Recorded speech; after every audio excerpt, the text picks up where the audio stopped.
I was bald. I was also stronger. Socks, shorts, hair ties and clips. Everything must go. My deadbeat boss ran off with his sister-in-law. Clearance sale. I sat there on my small folding stool, wearing a white t-shirt with a cartoon cat on the chest, a pair of shorts, and flip-flops. I was screaming at the top of my lungs, pouring every ounce of passion I had into the night market air. Hey, beautiful. Want some shorts? They're dirt cheap. 2 pairs for $10. A girl walking by hesitated and looked at my stall. Laid out on a 2-meter cloth were rows of organized goods. There were bow ties, blue and white stripes, Pikachu patterns, and even some tiny bikinis. The girl's face turned bright red. She looked at the pile of underwear, then back at me. I was 18, maybe 19, with the kind of clean, handsome face that usually got girls smiling. I gave her my most hopeful look. Her face got even redder. Pervert, she snapped. I froze. Wait, don't go. If you don't want shorts, look at the hair clips. How am I a pervert? I'm just a businessman. Is selling shorts a crime now? I wanted to cry. I'd been shouting for over an hour. My throat was raw, and I hadn't made a single cent. If I didn't sell something soon, I wouldn't be able to afford dinner, let alone next month's rent. I was stressed out of my mind. Well, if it isn't the god of Jiangqinghai, the great space-type genius, why are you selling junk at a night market? I looked up. A girl with a bob cut and a trendy outfit was clinging to the arm of a tall guy. She was smirking at me. I frowned. Li Mayan. Just my luck to run into a classmate. Whoa, space type, the guy asked, sounding surprised. Babe, you're kidding, right? There are only 3 Dao Heaven-level experts in all of China, and one of them is a space type. Li Mayan curled her lip. Oh, it's true. When he first awakened, it caused a massive stir in the city. That Dao Heaven expert even came to see him personally and offered to take him as a disciple. The guy stared at me. Then why is he here selling socks? You don't know the half of it, Li Mayan sneered. Our god here awakened the rarest element, sure, but his talent level was the lowest possible, grade E. The expert was so disgusted he left immediately. With that trash talent, this guy won't even reach bronze rank in his entire life. The guy, Wang Lin, let out a mocking laugh. What a freak. I rolled my eyes. Are you two buying anything? If not, get lost. You're blocking my business. Wang Lin chuckled and kicked a pile of socks on my cloth, leaving a dirty footprint. Who says we aren't buying? Is this how you treat customers? I stared at the footprint. My temper flared, but I forced a bright, fake smile. Tell you what, why don't you buy a bikini for your girlfriend? You'll probably need it tonight. Li Mayan's face turned scarlet. She stepped forward and kicked my display, scattering everything everywhere. Keep your mouth shut. Do you know who Wang Lin is? He's a strength type awakened from Jiangxing Spirit Martial University. I let out a dry laugh. Oh, I'm terrified. I thought his dad was someone important. Wang Lin's face went cold. You're just a piece of trash at a street stall. What are you acting tough for? So what if I have a stall? I'm earning my own living, I said, standing my ground. Living? I'll make sure you can't even eat today. Wang Lin snarled. He swung a massive fist toward my head. The force of it actually whistled through the air. Suddenly, the space around me rippled. I felt a surge of energy, and I blinked, instantly teleporting half a meter backward. The punch missed, but I felt like I'd just run a marathon. I was drenched in sweat, my strength completely drained. Wang Lin blinked. Holy crap, he actually is a space type. So what? You still think you can hide? He swung again. This time, I was too exhausted to move. His fist slammed into my jaw, sending me crashing to the ground. My head spun. I spat a mouthful of blood onto my stall cloth. Ding. Blood detected. Strongest street stall system beginning integration. Integration successful. Reward.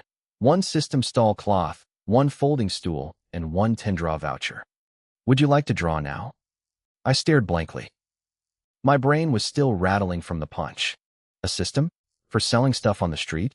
A 10-draw? What? Am I going to pull an SSR anime girl or something? I muttered. Would you like to draw now? The voice asked again. Are you going to draw or what? I jumped. Okay. Don't get snappy. Draw. A lucky will spun in my mind. Thank you for playing. Consolation prize. Basic strength potion X1. Thank you for playing. Consolation prize. Basic strength potion X1. 9 times in a row, I got the same junk. My face went dark. Gotcha draws were always a scam. Congratulations. You won. Marrow Cleansing Fruit X1. System inventory unlocked. I checked the inventory. 9 strength potions and 1 fruit. Strength potion. Increases physical stats by 10x. Lasts 3 days and nights. Marrow Cleansing Fruit. Improves talent and aptitude. My eyes lit up. 10 times strength. I grabbed one of the potions from the inventory. Thud. A massive 5-gallon water cooler jug appeared on my stall. I stared at it. System, is there a misunderstanding about the word bottle? Space types are trash, Wang Lin mocked, standing over me. You can't even take one punch. Some god you are. He was enjoying the feeling of crushing me. Then he saw the giant jug. What the hell is that? Hold on. I gasped. Give me a second. I unscrewed the cap and hoisted the massive jug. I started chugging like my life depended on it. Wang Lin just stood there, confused. What's the matter? Getting thirsty while getting your ass kicked. As the liquid hit my stomach, I felt a sudden chill on the top of my head. Then, a violent, explosive power surged from my core. My physical stats didn't just grow, they erupted. I slammed the jug down and lunged forward. I threw a punch straight into Wang Lin's stomach. It was so fast it broke the sound barrier with a sharp crack. Wang Lin didn't even have time to blink. Bam! His face contorted. His eyes nearly popped out of his head. He looked like he'd been hit by a freight truck. He spat out a mouthful of bile and curled up on the ground like a cooked shrimp. What kind of strength is that? Li Mayan stammered. She wasn't even looking at her boyfriend anymore. She was staring at me in horror. Lin Yuan, you're your head. I blinked and reached up. My hand slid across my scalp. It was perfectly smooth. My hair. Where's my hair? I screamed. There isn't a single strand left. System, what happened to my hair? Please do not focus on minor details, host. Details? My beautiful hair is a detail. The strength potion was incredible, but the side effect was brutal. I was bald. I had literally become bald to become stronger. You're dead. Wang Lin wheezed, struggling to his feet. He couldn't lose face in front of his girlfriend. He was a bronze rank strength type. How could he lose to a pathetic black iron trash like me? He threw another desperate punch. I caught it. My hand clamped around his fist like a steel vise. I squeezed. Ow! Ow! Stop! It hurts. Wang Lin screamed, his face twisting in agony. He looked like he was questioning his entire reality. I thought you were the strength type? I whispered. I wasn't stopping. Not yet. Wang Lin was losing his mind. He couldn't understand how he was being crushed in a contest of raw power. He was a strength type awakened, yet here I was, overpowering him with ease. Wasn't I supposed to be a pathetic space type? Resentment points from Wang Lin plus 888. The system notification rang in my head, and my eyes lit up. After merging with this thing, I finally understood the basics. The lucky spin required resentment points to play. One spin cost 10,000 points, and a 10 pull cost 100,000. I had been wondering how to earn them, but now it seemed simple. I just had to make people angry at me. What kind of twisted system was this? I looked at Wang Lin differently now. He wasn't a bully anymore. He was a golden goose. I gripped his fist, twisted his arm, and slammed him face first into the pavement. I hopped onto his back, pinning him down like a professional wrestler. Bam! Resentment points from Wang Lin plus 666. I threw a left hook. Bam! Resentment points from Wang Lin plus 666. I threw a right. I didn't stop. My fists fell like rain, a rhythmic thumping sound echoing through the street. Watching the points refresh in my mind was intoxicating. It felt better than a shot of adrenaline. I couldn't stop. I didn't want to stop. After a minute, my knuckles started to get sore, so I reached out and grabbed a small folding stool from my stall. I started wailing on his face with the plastic seat. Whack! Resentment points from Wang Lin plus 999. I grinned. The stool was much more efficient than my fists. By now, a crowd had gathered to watch the chaos. People were pulling out their phones to record. Holy crap, that bald guy is a beast, someone whispered. He looks so young. Is he going to kill that guy? Another asked. Isn't this a bit much? Look at his face, it's a balloon. A few people started complaining, but others jumped to my defense. They had seen Li Mayan flip my stall and insult street vendors. In their eyes, Wang Lin was just getting what he deserved. We were all just trying to make a living, after all. Li Mayan stood there, frozen in shock. Wang Lin was a bronze 3-star strength type. He was supposed to be an elite combatant. How was he being mauled by a black iron trash like me? It was like I'd been injected with super soldier serum. Stop! Stop it! She screamed, her voice trembling. If you don't stop, I'm calling the police. Resentment points from Li Mayan plus 888. I paused, the stool hovering midair. I looked down at Wang Lin. His head was swollen like a purple pig's, and he actually had tears streaming down his face. The big bully was crying. Fine, I'll stop, I said, breathing hard. But look at my stock. You ruined these socks. They're covered in dirt and blood now. I can't sell these. Wang Lin's spirit was completely broken. He had been toyed with by a high schooler. How much? He wheezed. 10 yuan a pair, I replied. What? You were selling them 4 pairs for 10 yuan earlier. You're robbing me. I curled my lip into a smirk. What do you think I'm doing right now? Resentment points from Wang Lin plus 680. Plus 666. I had over 200 pairs of socks. Just like that, I walked away with over 2,000 yuan. Wang Lin didn't want to pay, but he knew if he didn't, he wasn't leaving that sidewalk in one piece. Li Mayan rushed over to help the human pig to his feet. She glared at me with pure hatred. The monthly exam for the elite class is tomorrow, Lin Yuan. You're going to be kicked out. Don't think for a second you'll be allowed to stay after this. I didn't even listen. I just waved them off with a cheerful grin. Take care, customers. Come back soon. Resentment points from Wang Lin plus 999. The crowd was getting too big for comfort. I had the money, so it was time to vanish. I bundled up my display cloth, tossed it onto the back of my old Phoenix brand bicycle, and tucked my folding stool under my arm. As I pedaled away, I started humming a little tune. Life was good, but reality hit me as the chain rattled against the bike frame. Tomorrow was the monthly exam at Jiangxing High School. I was in the elite class because I had awakened the incredibly rare space-type ability in my first year. But my talent was garbage.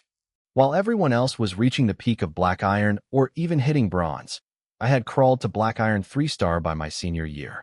If I didn't hit 5-star by tomorrow, I'd be demoted to the regular class.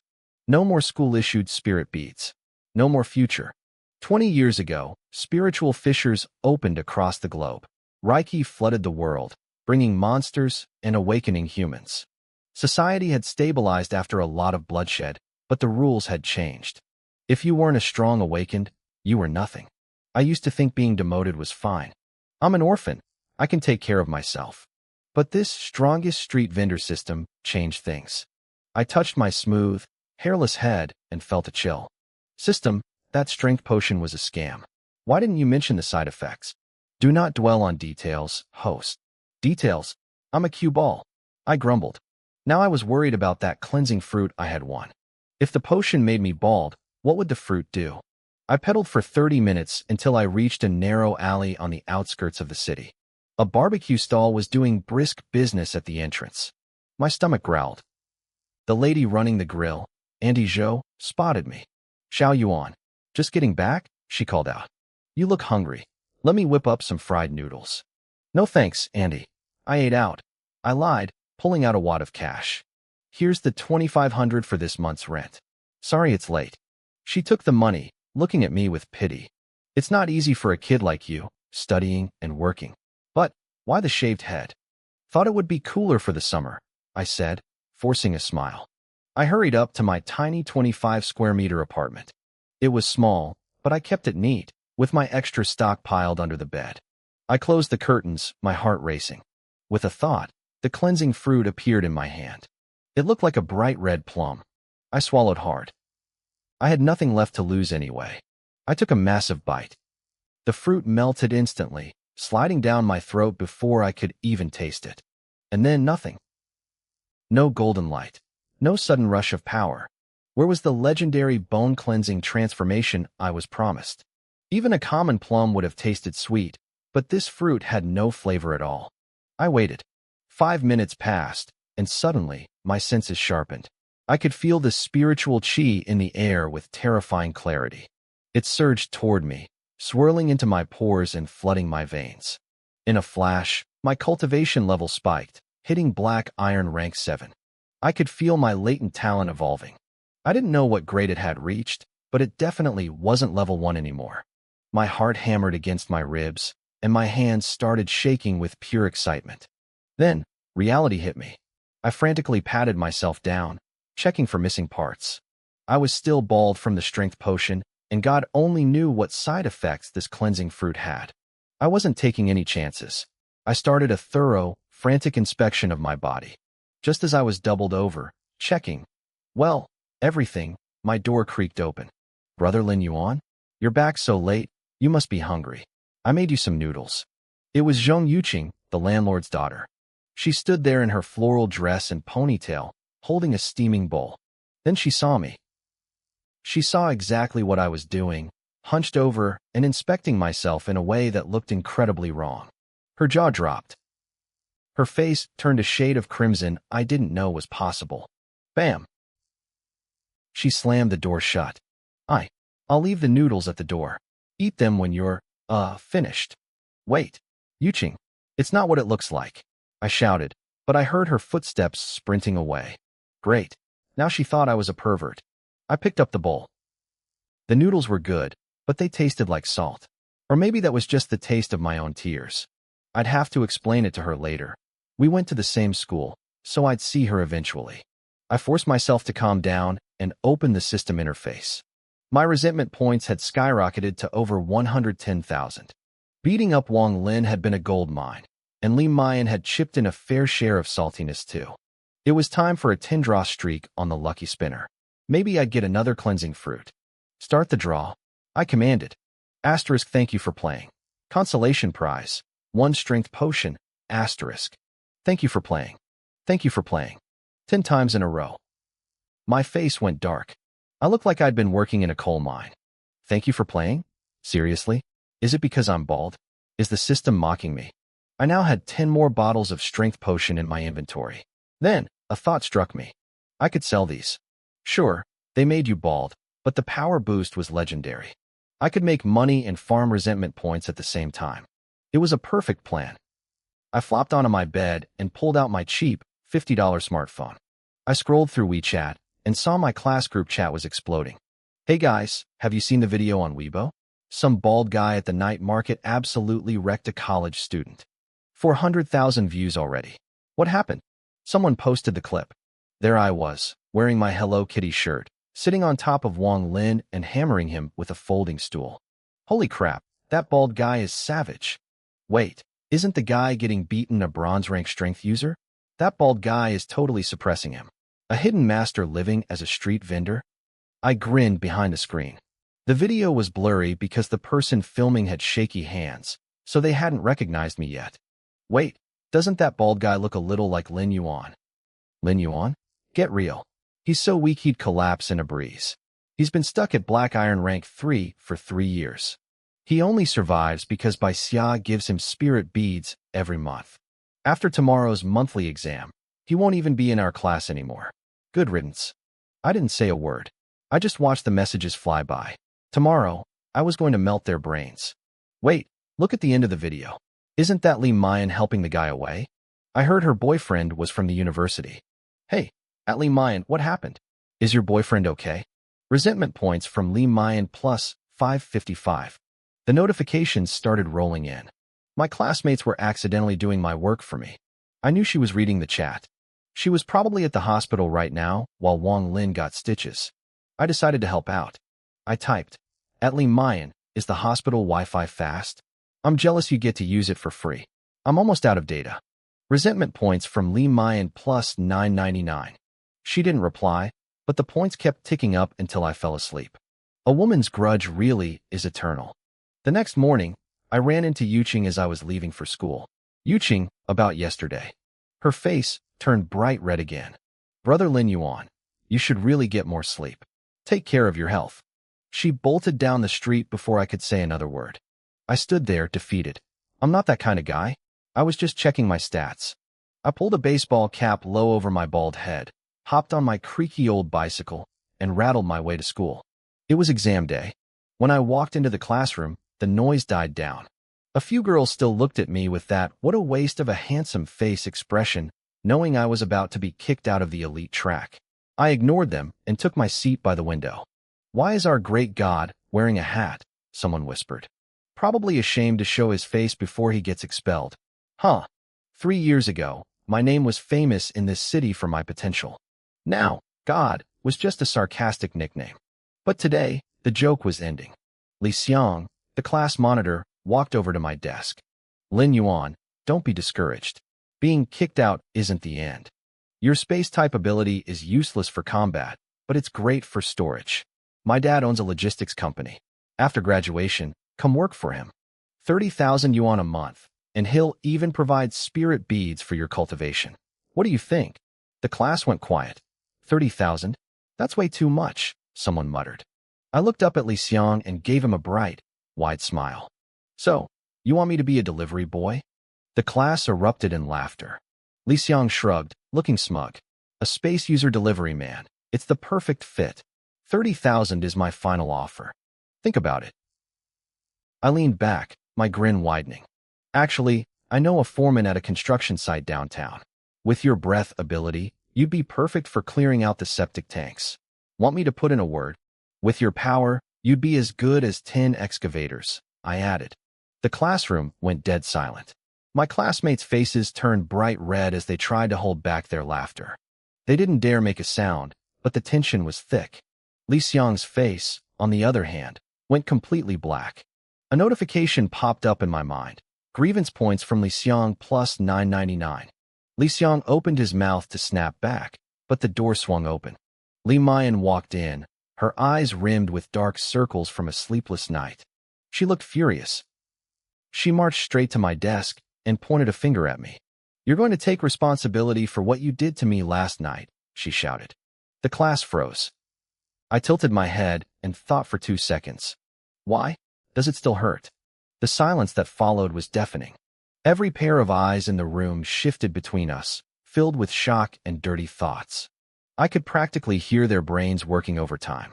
Did they spend the night together? Was our god actually that aggressive? Li Mayan realized how her words sounded. Her face flushed a deep crimson. "You're shameless," she screamed. Grievance points from Li Mayan plus 789. Before the chaos could escalate, our homeroom teacher walked in. She was dressed in a sharp professional suit and tapped her baton against the blackboard. "Everyone, back to your seats. Quiet down." Li Xiang leaned toward me, narrowing his eyes. "You just wait. You're dead meat today." I just grinned. These grievance points were way too easy to earn. "Listen up," the teacher announced. "The monthly exam starts now. We're testing awakened levels and combat power. Everyone head to the gymnasium. Get your spirits up. Class 1 is the elite track. Don't embarrass us." Her gaze lingered on me for a second. Some students snickered, but I didn't care. The Jiangxing High School Gymnasium was a massive building that looked like a giant glass house. It had been converted into a training ground for the awakened. On the 3rd floor, nearly 500 students from 10 different classes gathered. After a long, boring speech from the principal, the testing finally began. A testing machine stood by the floor-to-ceiling windows. It had a massive target made of a special alloy and a screen to display the results. A student from Class 10 went first. He stepped up, his hands bursting into flames. He hurled a fireball the size of a wash basin at the target. There was a loud boom, and sparks flew everywhere. The screen lit up, *black iron 9 star. Attack power, A*. He walked back to his line, chest puffed out with pride. The proctor nodded. "Very good. Next." One by one, students went up to show off. Most were basic elemental types: fire, water, wind. Some had special abilities like beast transformation or telekinesis. The leaderboard on the wall kept shifting. 2 hours later, it was finally Class 1's turn. Li Xiang was the first to jump out. He took a deep breath, stomped his foot, and the concrete floor actually twisted. He formed a sphere of solid cement around his fist and slammed it into the machine. Bronze 3 star. Attack power, S*. The leaderboard flashed, and his name shot to the very top. The crowd erupted. Bronze 3 star? That's insane. He's a genius. Li Xiang walked back with a smug smirk. A few more students went, And then it was Li Mayan's turn. She was a precision type awakened. She controlled a small metal ball, launching it at the machine with the speed of a bullet. It hit the target with a shower of sparks. Asterisk black iron 10 star. Attack power. A. Asterisk. She broke into the top 10. As she walked back, she paused next to me. Just wait to be kicked out of class 1, she hissed. Next. Lin Yuan, the proctor called out. I smiled, adjusted my cap, and walked toward the machine. The crowd started whispering immediately. Isn't that the god who's about to be expelled? He probably won't even register a number. I ignored the noise. I stood before the machine and took a deep breath. My muscles felt like coiled steel cables. I stepped forward, twisted my hips, and threw a punch. Boom. The sound of the air breaking was deafening. My fist hit the alloy target, and it crumpled like wet clay. The 4 heavy bolts securing the machine to the floor snapped instantly. The entire massive machine was launched backward like it had been hit by a semi-truck. It smashed through the glass window, fell 3 stories down to the track, and rolled another 20 meters. The shockwave from the punch blew my cap right off, revealing my shiny, bald head. The gymnasium went dead silent. Li Xiang looked like he'd seen a ghost. Li Mayan's jaw dropped. The teachers and the principal stood there, frozen. A bald guy just punched the testing machine into another zip code. Is that One Punch Man? Someone whispered. That machine is rated for anything up to bronze 5-star, another shouted. Even a strength type couldn't do that. Wait, isn't his ability space type? The crowd exploded into a frenzy. I scratched my head, feeling a bit awkward. I didn't realize the great strength potion would be this powerful. I looked at the proctor, who was staring at the broken window. Teacher, I said, trying to look innocent. I don't have to pay for that, do I? Grievance points from Li Xiang plus 999. Grievance points from Li Mayan plus 999. Grievance points from Principal Wang Tianyi plus 999. The proctor's eyelid twitched. He cleared his throat to hide his shock. Go get some students to carry it back. Don't worry, you won't pay. It was our fault for using an old machine. We needed a new one anyway. The principal's face was now completely black. I just stood there, secretly laughing. Those grievance points were rolling in like a jackpot. I watched the proctor's face. He looked like he wanted to stop talking. If he kept going, the principal was definitely going to hold a grudge against him. A few minutes later, several students carried the testing machine back from the field.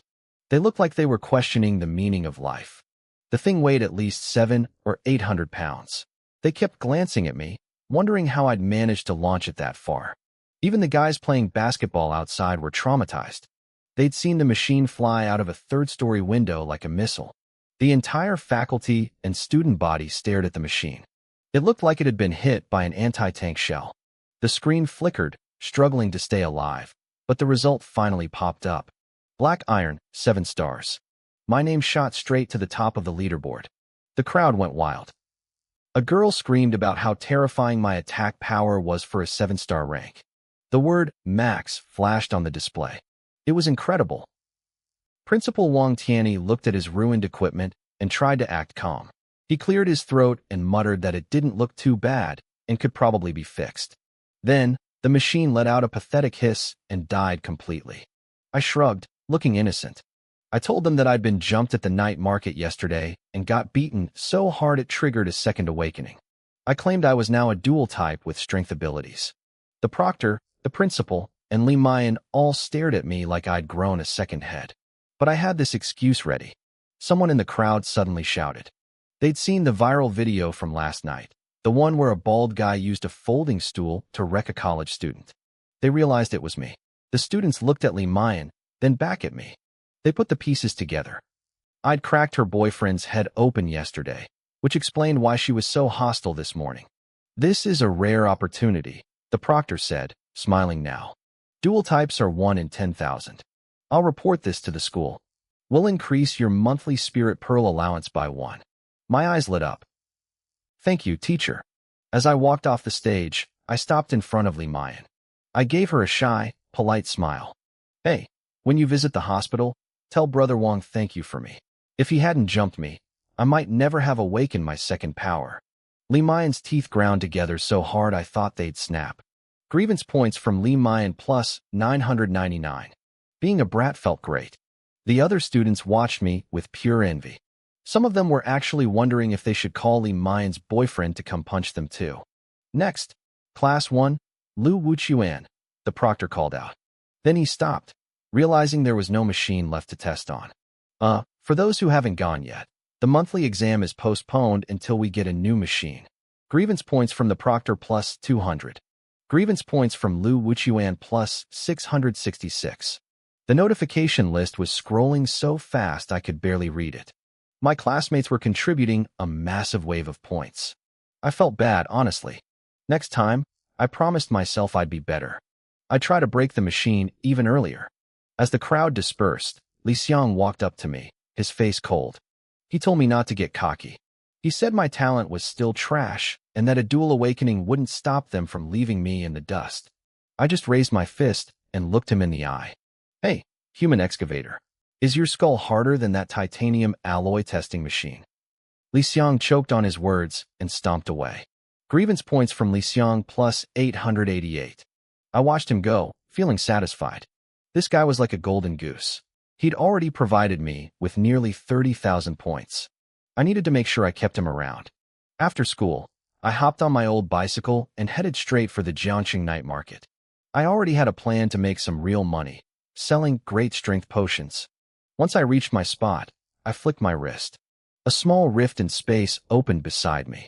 Being a space type meant I had my own personal storage dimension. It wasn't huge, about 3 cubic meters, but it was perfect for hauling goods. I spread out my display cloth and lined up my usual stock of socks and hair ties. But today, I added 10 plastic water bottles. The labels were ripped off, and I'd used a marker to scrawl 4 words on them. Farmers 3 punches. Come on down, I shouted. Socks, shorts, hair ties. Cheap prices. And try our ancestral farmers 3 punches. It's a little bit sweet. As the sun set, the market got crowded. My yelling actually worked. 2 girls stopped by, whispering to each other. They recognized me as the stool warrior from the viral video. One of them said I was actually kind of cute, but she wasn't into bald guys. I felt a sting in my heart. System, give me my hair back. A tall, handsome guy walking with them rolled his eyes. He told the girls they should enjoy the night because their team was entering a spirit void tomorrow. He looked at me with disdain, clearly thinking he was much better looking. They walked up to my stall. I noticed a flash of red fabric peeking out from the guy's waist as he bent over. Hey brother, I chuckled. Is it your zodiac year? Wearing red underwear for luck? Mine are color fast, 10 yuan for 2 pairs. Don't worry, they won't bleed in the wash. The guy's face turned beet red. Where the hell are you looking? Grievance points from Zheng Wei plus 666. The 2 girls burst out laughing, teasing him about his lucky red shorts. They told him he should buy a couple more pairs. Asterisk grievance points from Zheng Wei plus 666. Plus 666. Asterisk. He was fuming, but he paid the 10 yuan just to shut me up. Then his eyes landed on the water bottles. Farmers 3 punches? What is this crap? I leaned in, looking serious. Brother, you don't know? This is an ancestral recipe. 1 bottle increases your strength 10-fold. You only need 3 punches to take down any enemy. Zheng Wei twitched. A little bit sweet. These bottles have clearly been opened before. Ancestral water? What? Is this a vintage 1982 vintage? You're just selling tap water, aren't you? The 2 girls looked at me, completely stunned. Ancestral water? This was getting ridiculous. I squinted my eyes and looked at Zheng Wei. He didn't believe me? Fine. I reached down and grabbed a solid red brick from the side of the road. Without a word, I slammed it directly against my own forehead. The girls screamed in terror, covering their mouths. Before they could even finish their cry, there was a loud crack. The brick snapped clean in half against my skull. Zheng Wei and the girls stood there, frozen. Was this what street vendors had to do to make a sale these days? I didn't give them time to think. I grabbed another brick and smashed it again. Bang. I'm telling you, I said, rubbing the dust off my head. Before I drank this, I struggled to even climb into bed. After 1 bottle, I can break bricks with my head and tear through steel with my hands. You believe me now. I raised a 3rd brick, ready to go again. Zheng Wei jumped forward to stop me. Brother, stop. Don't do that. I'll buy it, okay? I'll buy it. How much? I wiped the brick dust from my brow and gave him a bright smile. It's not expensive. 10,000 yuan a bottle. Zheng Wei nearly choked on his own spit. 10,000? For ancestral tap water. I shrugged. The results speak for themselves. The two girls were hooked. They started nudging him, telling him he shouldn't be stingy with 10,000 yuan, especially after I'd worked so hard breaking bricks for him. Zheng Wei looked at their expectant faces and sighed. He figured he was just paying for a high-end circus act. Ding! The WeChat transfer for 10,000 yuan hit my account. Wait a second, brother. I called out as he reached for the bottle. You're still short by 1 yuan. Zheng Wei looked confused. Wasn't it 10,000? Why the extra buck? I looked at him like he was the crazy one. Bricks aren't free, man. They cost 50 cents each, and I broke 2. Grievance points from Zheng Wei plus 666. He looked like he wanted to punch me. I was charging him for the props I used to scam him. He muttered a curse but paid up. This better work, or I'm coming back for you. Under the girl's watchful eyes, he unscrewed the cap and downed the whole bottle of Farmer's 3 punches. Suddenly, his face turned bright red. A wild, raw energy surged through his body. His eyes widened with pure excitement. He was already a bronze 2-star strength type awakened, but with a tenfold boost, his power reached a terrifying level. He squeezed his fist, and the air actually popped under the pressure. Boss, this stuff is legit. Your ancestral water is amazing. He was ecstatic. With this, his team's trip into the spirit void tomorrow would be a breeze.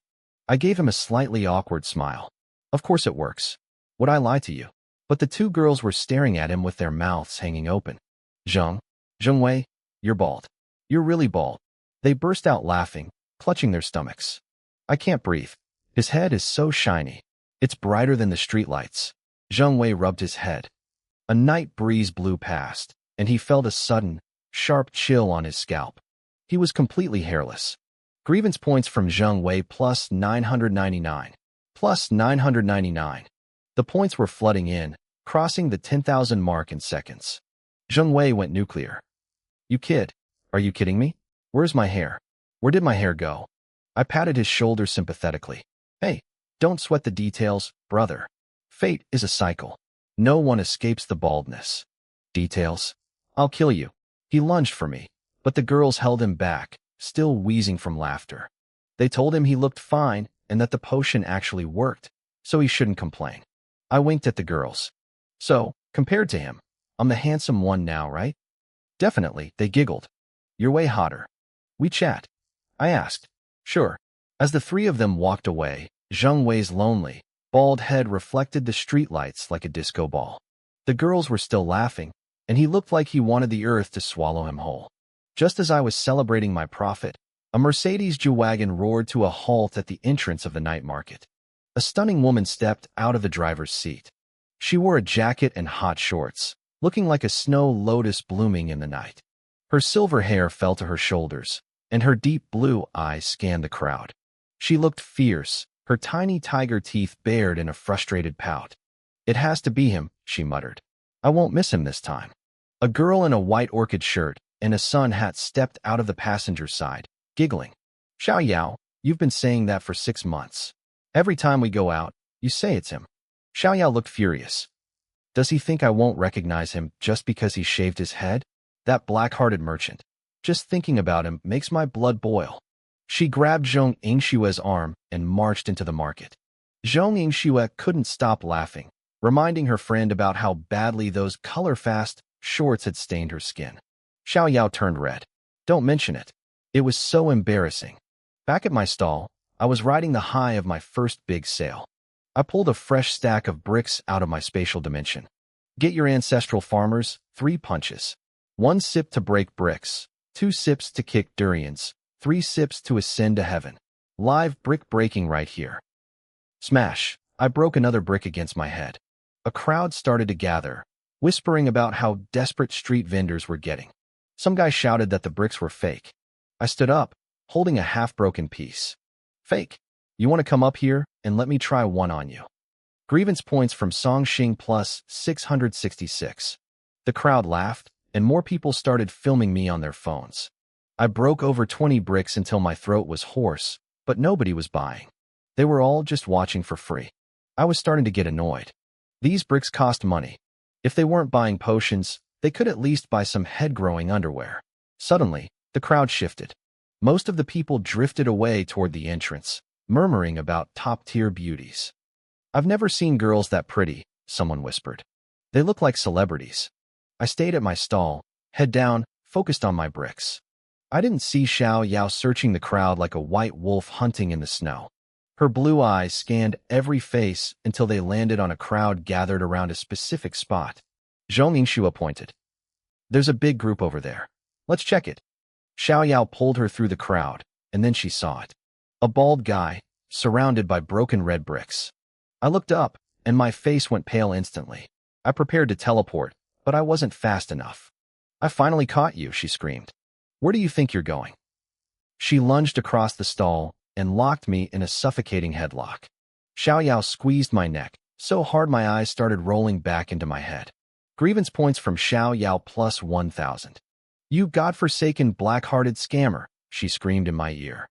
"I've been looking for you for 6 months. Both pairs of shorts you sold me bled ink." Cold sweat broke out across my forehead. I tried to look innocent, but my heart wasn't in it. "How did you know they bled ink?" I stammered. Xiao Yao looked like she wanted to bite me. How did she know? She had gone home, ready to take a nice bath and sleep, only to look in the mirror and realize her entire lower body had been dyed pitch black. Zhong Yingxue had nearly died laughing at the sight. It took Xiao Yao a full week of scrubbing to get the dye off, and she hadn't dared to scrub too hard for fear of ruining her skin. It was a nightmare she would never forget. She couldn't say all that out loud, though. It was too embarrassing. For the last 6 months, she had prowled every night market in the city looking for me. She'd spotted me twice before, but I was always too fast. Not this time. "None of your business," she yelled, her face flushing red. "Just pay me back." The crowd around the stall went wild. People were losing their minds. This bald guy breaking bricks was actually being hunted by 2 top-tier beauties? One of them had him in a headlock, and honestly, half the guys watching looked jealous. "I want a beautiful girl to put me in a chokehold," someone muttered. "Serves him right, the scammer," another shouted. "I should start scamming people if this is the reward." I had considered using my space teleportation to vanish, but Xiao Yao was pressed tightly against my back. I could barely breathe, let alone focus on a jump. I was stuck. Then I noticed Zhong Yingxue. She wasn't angry. She was standing there with her hand over her mouth, her eyes wide and shimmering with tears. "Jiangnan, is that really you?" I froze. I had been so focused on defending myself against Xiao Yao that I hadn't really looked at the girl standing next to her. I looked up now, meeting her gaze. "Little Yingxue?" The shock and joy on her face were instant. Before I could say another word, she lunged forward and pulled me into a tight embrace. Suddenly, I was caught in a pincer movement of affection and aggression. My nose was filled with her scent, and my face was pressed into something very soft and warm. The crowd officially reached their breaking point. "Are you kidding me?" someone wailed. "A front and back attack? Where is the justice?" I was struggling for air. "Little Yingxue, I can't breathe." I managed to wheeze out. It was suffocating, but I had to admit, it felt pretty great. Zhong Yingxue realized what she was doing and pulled back, her face turning a deep crimson. She reached out and gently brushed the brick dust off my bald head. Xiao Yao looked confused, her grip loosening just a fraction. "Xue, why did you jump in? Are you helping me get revenge?" "Xiao Yao, let him go," Zhong Yingxue said, her voice soft and full of emotion. "This is Jiangnan, the friend from the orphanage I told you about." Xiao Yao's eyes went wide. "No way. You two know each other? You were childhood friends." She looked at me, then back at her friend, her expression turning into a pout. "Fine. I'll loosen up a bit. But don't you dare run." I sat there for a long moment, looking at Zhong Yingxue. I could still see the little girl from the orphanage in her features, even if she had grown into a stunning woman. She wiped a tear from her eye. "Why did you shave your head? And why are you selling bricks at a night market?" I scratched my head and grinned. "It's hot in the summer. Shaving it saves money on haircuts. As for the bricks, well, it's a living. Can't you find a better business?" Her eyes got red again. She knew how hard life was after leaving the orphanage. "It's fine," I said, waving her concern away. "We survived worse back then." I've got hands and feet. I won't starve. We were both orphans. We grew up together in the Jiangxing orphanage, leaning on each other to survive. When we were kids, I'd save my allowance for months just to buy her a bag of white rabbit candies. When kids bullied her, I was the one who stood in front. When I got sick, she was the one who stayed by my bed. To her, I wasn't just a friend. I was the tree that shielded her from the wind and rain. We thought we'd be together forever. But when she was 13, she awakened a fire-type ability. It was an S-class talent. The powerful Zhong family adopted her immediately to groom her into a top-tier powerhouse. Despite her crying and pleading, we were separated. We hadn't seen each other since. I had moved out of the orphanage at 16 to make my own way. Xiao Yao interrupted our moment, huffing loudly. Hey, don't think you're getting away with the shorts thing just because you know my best friend. You owe me. I looked at her, feeling guilty. How about I give you 2 more pairs? You can pick the color this time. Xiao Yao squeezed my neck harder. In your dreams. So I can get dyed a different color? Forget it. I rolled my eyes. This girl was surprisingly strong. All right, stop fighting. Zhong Yingxue laughed, though her voice was still thick with emotion. It's been so many years. Let's go grab dinner and talk. Xiao Yao wasn't ready to let go. She was determined to make me pay. Wait until he finishes selling his stuff. She actually sat down behind me on my small stool, keeping me in a loose headlock and leaning her weight against my back. Don't even think about running. I'll help you sell. I sighed. Fine, sell the stuff. Just stop choking me. I need oxygen. The people passing by were staring in pure envy. Their eyes were practically glowing red with jealousy.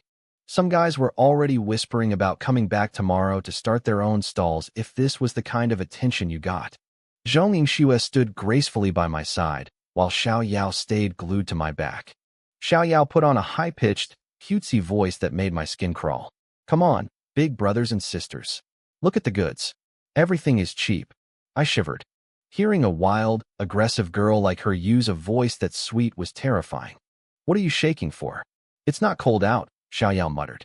Grievance points from Xiao Yao plus 333. Zhong Yingxue felt a bit embarrassed, but she wanted to help me, so she started calling out to customers too. It was a bizarre sight. 2 goddesses were working as salesgirls for a bald guy sitting like a stone statue on a tiny stool. The crowd erupted. Everyone started lunging for the stall, not because they wanted the goods, but just to get a closer look at the girls. Move over, a big guy shouted, slamming money down. 10 yuan for 2 pairs of shorts, right? Give me 10 pounds of them. 10 pounds. I blinked. You buying them by the weight? You won't finish wearing those before you die. You planning to leave them to your grandkids as an heirloom? Just give them to me, the guy yelled. Fine, fine, I said, reaching for the scale. 10 pounds of heirloom shorts coming right up. I've got heirloom bottled water too if you're interested. Grievance points from Wang Tai plus 285. Grievance points from Lu Quan plus 666. Grievance points from Zhong Yingxue plus 111. Xiao Yao just giggled behind me, her eyes glinting with mischief. She knew every single pair was going to bleed ink the moment they touched water. She didn't care. As long as I was the one who had to deal with the fallout later, she was happy. It turned out that scamming people actually felt pretty good. In less than 10 minutes, my entire stock was wiped out. The only things left were those 9 bottles of Farmer's 3 punches that nobody dared to touch. I looked at the empty space where my goods had been and sighed. I'd been shouting my lungs out all night with 0 results. But the moment these 2 girls showed up, the inventory vanished. Beauty really was a currency of its own. I packed up the remaining junk and tossed it all into my dimensional storage. I even threw my old beat-up bicycle in there for good measure. All right, let's go, I said, feeling like a high roller. Dinner's on me tonight. Xiao Yao froze, her eyes wide with shock. You have a space-type ability? Even Zhong Yingxue looked stunned. Space-type users were incredibly rare. There were probably fewer than 10 of them in the entire world. I just shrugged. Obviously. How else was I carrying all that stuff? You have a space-type ability and you're using it to run a street stall? Xiao Yao's voice went up 3 octaves. She couldn't believe the black-hearted vendor she'd been chasing for months was actually a rare elite. What's wrong with that? I asked. Do you think I'd be better off delivering packages? Grievance points from Xiao Yao plus 666. I'm just kidding, I added, trying to play it down. My talent grade is the lowest, level 1. I train slow as a snail. What else am I supposed to do with a tiny storage space? I can't exactly go rob a bank. A man's gotta eat. Xiao Yao didn't seem to buy it. She looked like she was already calculating how to exploit me. Zhong Yingxue, however, just gently squeezed my arm. It's okay, she whispered. You protected me when we were in the orphanage. Now, it's my turn to protect you. My heart practically melted. How could anyone be this sweet? We walked to the edge of the night market, and I nearly choked when I saw what Xiao Yao was driving. It was a Mercedes G-Wagon, a massive, matte black beast of a car. I stared at it, then at her. How rich was this girl? She looked barely old enough to have a license. I hopped into the passenger seat while Yingxue sat in the back.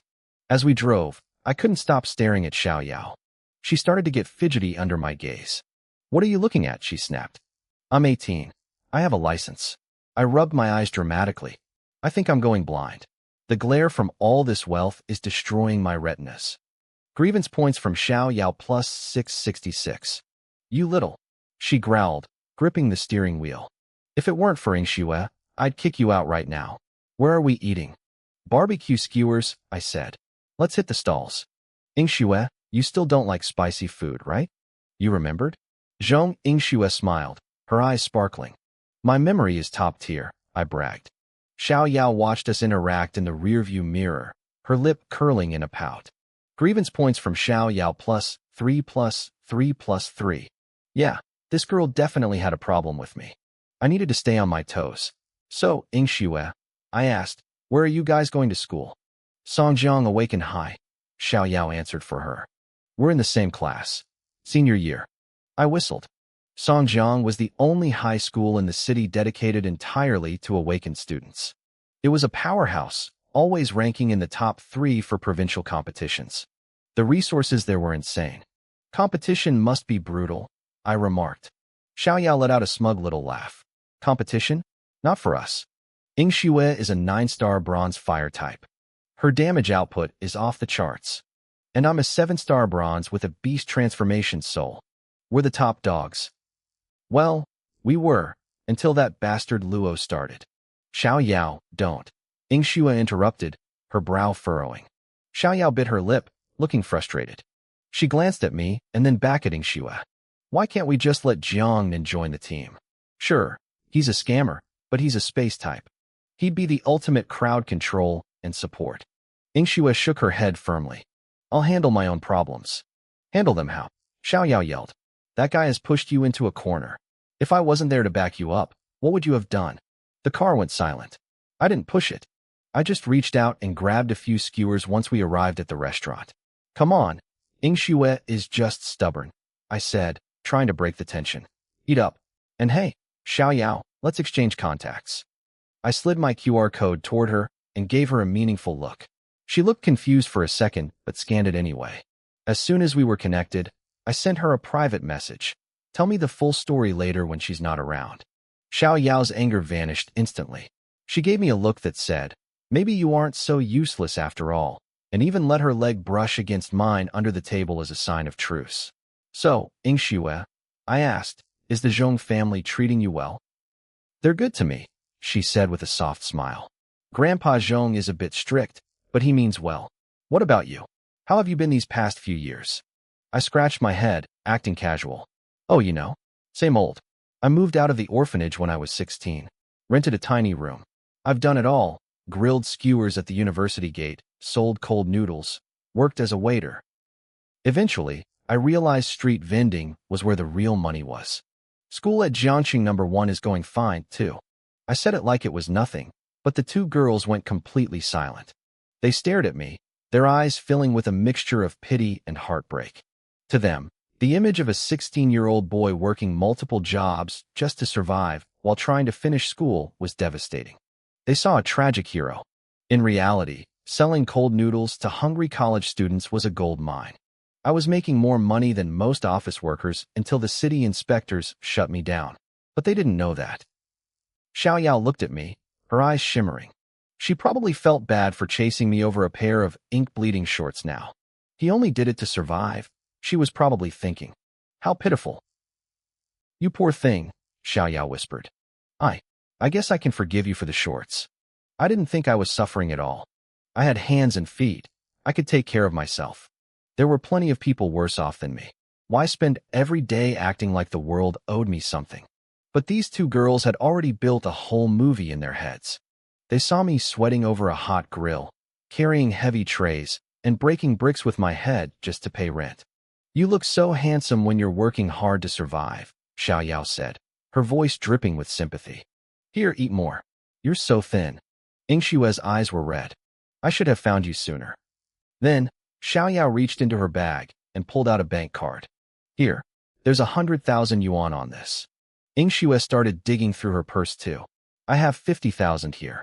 I looked at the cards, then back at them. Look, I know I'm handsome.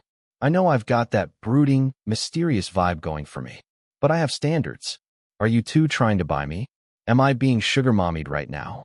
Asterisk grievance points from Xiaoyao plus 999. Grievance points from Zhong Yingxue plus 666. Asterisk. In your dreams. Xiaoyao screamed, her sympathy evaporating. I wouldn't buy a black-hearted baldy like you for a penny. Yingxue giggled, poking my arm. You're being naughty again. I laughed it off, and we finished the meal in high spirits. As we were leaving, Xiaoyao held out her hand. What now? I asked. Give me your phone. I handed over my cracked, ancient budget phone. The screen was shattered into a spiderweb of glass. Xiaoyao looked at it like it was a piece of radioactive trash. What is this garbage? She muttered. I'm buying you a new one tomorrow. I paused, looking at her long legs, then back at the car. I made a very serious face. Does your leg need a permanent ornament? Because I've decided I don't want to work hard anymore. Grievance points from Xiaoyao plus 333. Shut up, she yelled, though she was blushing. Now lean in. Let's take a photo. The three of us huddled together, the flash capturing the moment. For the first time in a long time, I felt like I wasn't just surviving. I was living. Zhong Yingxue and Xiaoyao crowded in close, sandwiching me between them. Xiaoyao hooked an arm around my neck, squeezing so hard my face started to deform. Come on, Xue, get closer. Xiaoyao shouted. Perfect. Stay right there. Cheese. Flash. In the photo, Xiaoyao had a meat skewer hanging out of her mouth, grinning like a maniac while she choked me. Yingxue leaned against my shoulder, flashing a trendy reverse peace sign. I looked like a squashed lemon, but I was smiling too. If your bald head wasn't reflecting so much light, this would be perfect, Yingxue teased, looking at the screen. Jiangnan, send this to me later. I want to make it my wallpaper. You got it, I said, feeling proud. When we finished, I lunged for the bill. I'd already decided I was paying. I couldn't let them help me sell my stock for nothing. Xiaoyao and Yingxue tried to fight me for it, but I was faster. Boss, how much? I asked. 341 yuan, the owner said. Tell you what, just give me 340 and we're even. Deal. I opened my phone, scanned the QR code, and hit pay. A notification popped up immediately. Transaction failed, insufficient balance. My heart skipped a beat. What? Insufficient? That was impossible. I'd just sold a bottle of water for 10,000 yuan, not to mention all the other stock I'd cleared out tonight. I hurriedly opened my digital wallet, and my jaw dropped. Balance, 124.69 yuan. What the hell? Where's my money? I hissed under my breath. Where is my hard-earned cash? I had the mental math down perfectly. I should have had over 12,000 yuan. Why was the decimal point 2 spots to the left? System, explain yourself right now. I screamed internally. Are you kidding me with this decimal point? You put it in the wrong spot, didn't you? Give it back. I rubbed my eyes and looked again. Still 124 yuan. The stall owner was looking at me with total suspicion. What's the hold-up, kid? He asked, his voice flat. You bring 2 beautiful girls out to eat, and you don't have the cash? You're not trying to stiff me, are you? No, just give me a second, I stammered. System, where's my money? I broke bricks for that money. I bled for it. Ding. Congratulations to the host for successfully paying the stall fee. Within the stall's influence range, the host has unlocked invincible mode. Stall fees have been automatically converted into skill points at a ratio of 100 to 1. Congratulations to the host for unlocking the skill learning panel. Congratulations, my ass. I raged. What do I need skill points for? Can I buy dinner with them? Can I buy a girl a drink with a skill point? What is this stall fee nonsense? Notice, all transactions completed through the system stall are subject to a stall fee. The split is 99.99% for the system and 0.01% for the host. Fees are converted into skill points to help the host grow. I felt like a human telegram, just a series of bleeps and curses running through my head. A 99.99% cut? Was the system serious? I'd heard of 50 to 50 splits, maybe even 90 to 10, but this was daylight robbery. I was out there risking my life selling suspicious water, and the system was taking everything but the lint in my pockets. That's my blood and sweat. I screamed internally. I bought those socks and underwear with my own money. You're taking 99%? I was about to explode. It wasn't just about the money anymore. It was the principle. This was my life. Asterisk warning. Host is insulting the system. Penalty initiated. Asterisk. I watched in horror as my balance flicked from 124.69 down to 24.69. No. Stop. You beautiful, handsome, invincible system. I'm sorry. I stood there, frozen, my soul leaving my body. I turned a pitiful gaze toward Zhong Yingxue. The stall owner rolled his eyes, his gaze cutting through me like a dagger. Seriously, kid, he muttered. All that talk about paying and you're broke? Yingxue just smiled, stepped forward, and paid the bill without a word. She patted my shoulder gently. That day, I learned exactly what embarrassment tasted like. What happened? Xiao Yao asked as we walked out. Why were you so slow? Nothing. Yingxue lied, giving me a wink. His phone just lagged. I felt a wave of gratitude. She was actually saving my face. But as I watched them drive away in that big Mercedes G-Wagon, I felt hollow. Yingxue waved at me from the window, fading into the distance. Wait, why did they leave so fast? What happened to the 50,000? The 100,000? I was just being polite earlier. Wait, come back. I whispered to the empty street. I've changed my mind. I don't want to work hard anymore. Sugar mommy me. Please. But they were gone. I stood there with exactly 24 yuan and 69 cents in my pocket. The world felt gray. As I trudged back toward my alley, I passed my landlord's barbecue stall. The air was thick with smoke and the sound of shouting. I frowned. My eyes sharpened as I saw a group of men making a scene. At the center table sat a man with a bare chest and a thick gold chain around his neck. He had a massive dragon tattoo sprawling across his back. Surrounding him were 6 or 7 young punks in white tank tops and tight pants. The weirdest part? They were all bald. Every single one of them. They were loud, obnoxious, and ruining the vibe for everyone else. The tattooed leader, a guy named Wang Chong, slammed his hand on the table. Where's the damn beer? He roared. Is it coming or not? I'm going to finish these skewers before I even get a drink. Coming. Right away, boss. Old Zhou, the landlord, called out nervously. His daughter, Zhou Yuqing, came running out. She was still in her school uniform with a ponytail and an apron tied around her waist. She was carrying a tray of heavy beer mugs, looking small and fragile. She set them down quickly. Here you go, boss, she said, her voice trembling. This extra mug is on the house. Wang Chong's eyes lit up.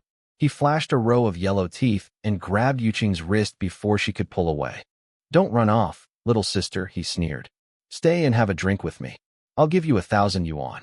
Yuqing turned pale. She tried to yank her arm back, but his grip was like iron. Her wrist was already turning bright red. Old Zhou rushed over, trying to pull his daughter away while keeping a forced smile on his face. Boss, please, she's just a kid, Old Zhou begged. Tell you what, this whole meal is free. Yuqing, go home now. The punks at the table stood up instantly. What?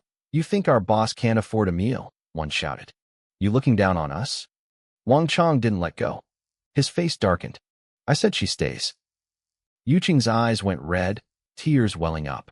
Just as things were about to boil over, a man at the next table couldn't take it anymore. He stood up, pointing a finger. Hey, you've had too much to drink, the man shouted. She's a high schooler. Have some damn shame. Wang Chong grabbed a beer bottle, his face twisting with rage. He raised it high, ready to smash it over the man's head. But before the bottle could move, a hand clamped onto Wang Chong's wrist. I stood there, smiling brightly. Jiang Nan. Yuqing gasped, her fear momentarily replaced by shock. Who the hell are you? Wang Chong barked, glaring at me. Another brat wanting to play hero? I didn't let go. I just pointed at my own smooth, bald head and grinned. Boss, I think there's been a misunderstanding. Wang Chong blinked, confused. What about your head? I've admired your reputation for a long time, I said, looking shy. I've been looking for a chance to join your crew. I mean, look at us. We're practically brothers already. Wang Chong sneered, though he looked a bit less aggressive. You want to join the Baldy gang? You don't even know my name. Grievance points from Wang Chong plus 666. Oh, right. My bad. I laughed. My memory is terrible. What was it again? It's Wang Chong, he snapped. Fine. You want in? Go over there and give that guy who yelled at me a lesson. Do that, and you're in. I looked at the man who had stood up for Yuqing, then back at Wang Chong. The smile stayed on my face, but my eyes went cold. I grinned and told Wang Chong it was a simple request. I grabbed a beer bottle from the table and headed straight for the man who had tried to help Yuqing. Wang Chong watched with a cruel smirk, expecting a bloodbath. I reached the man and placed a heavy hand on his shoulder, forcing him back into his seat. He looked up at me, eyes filled with disgust. You little brat, he spat. Joining these thugs at your age? Have you no shame? I didn't say a word. I just held up the beer bottle in front of his face. The man blinked, confused. Look closely, I said calmly. What color is this? The man stared at the glass. It's green. Exactly. I pointed to a nearby plate. And this? White, he muttered. I pointed to the beer sloshing in a glass. And this?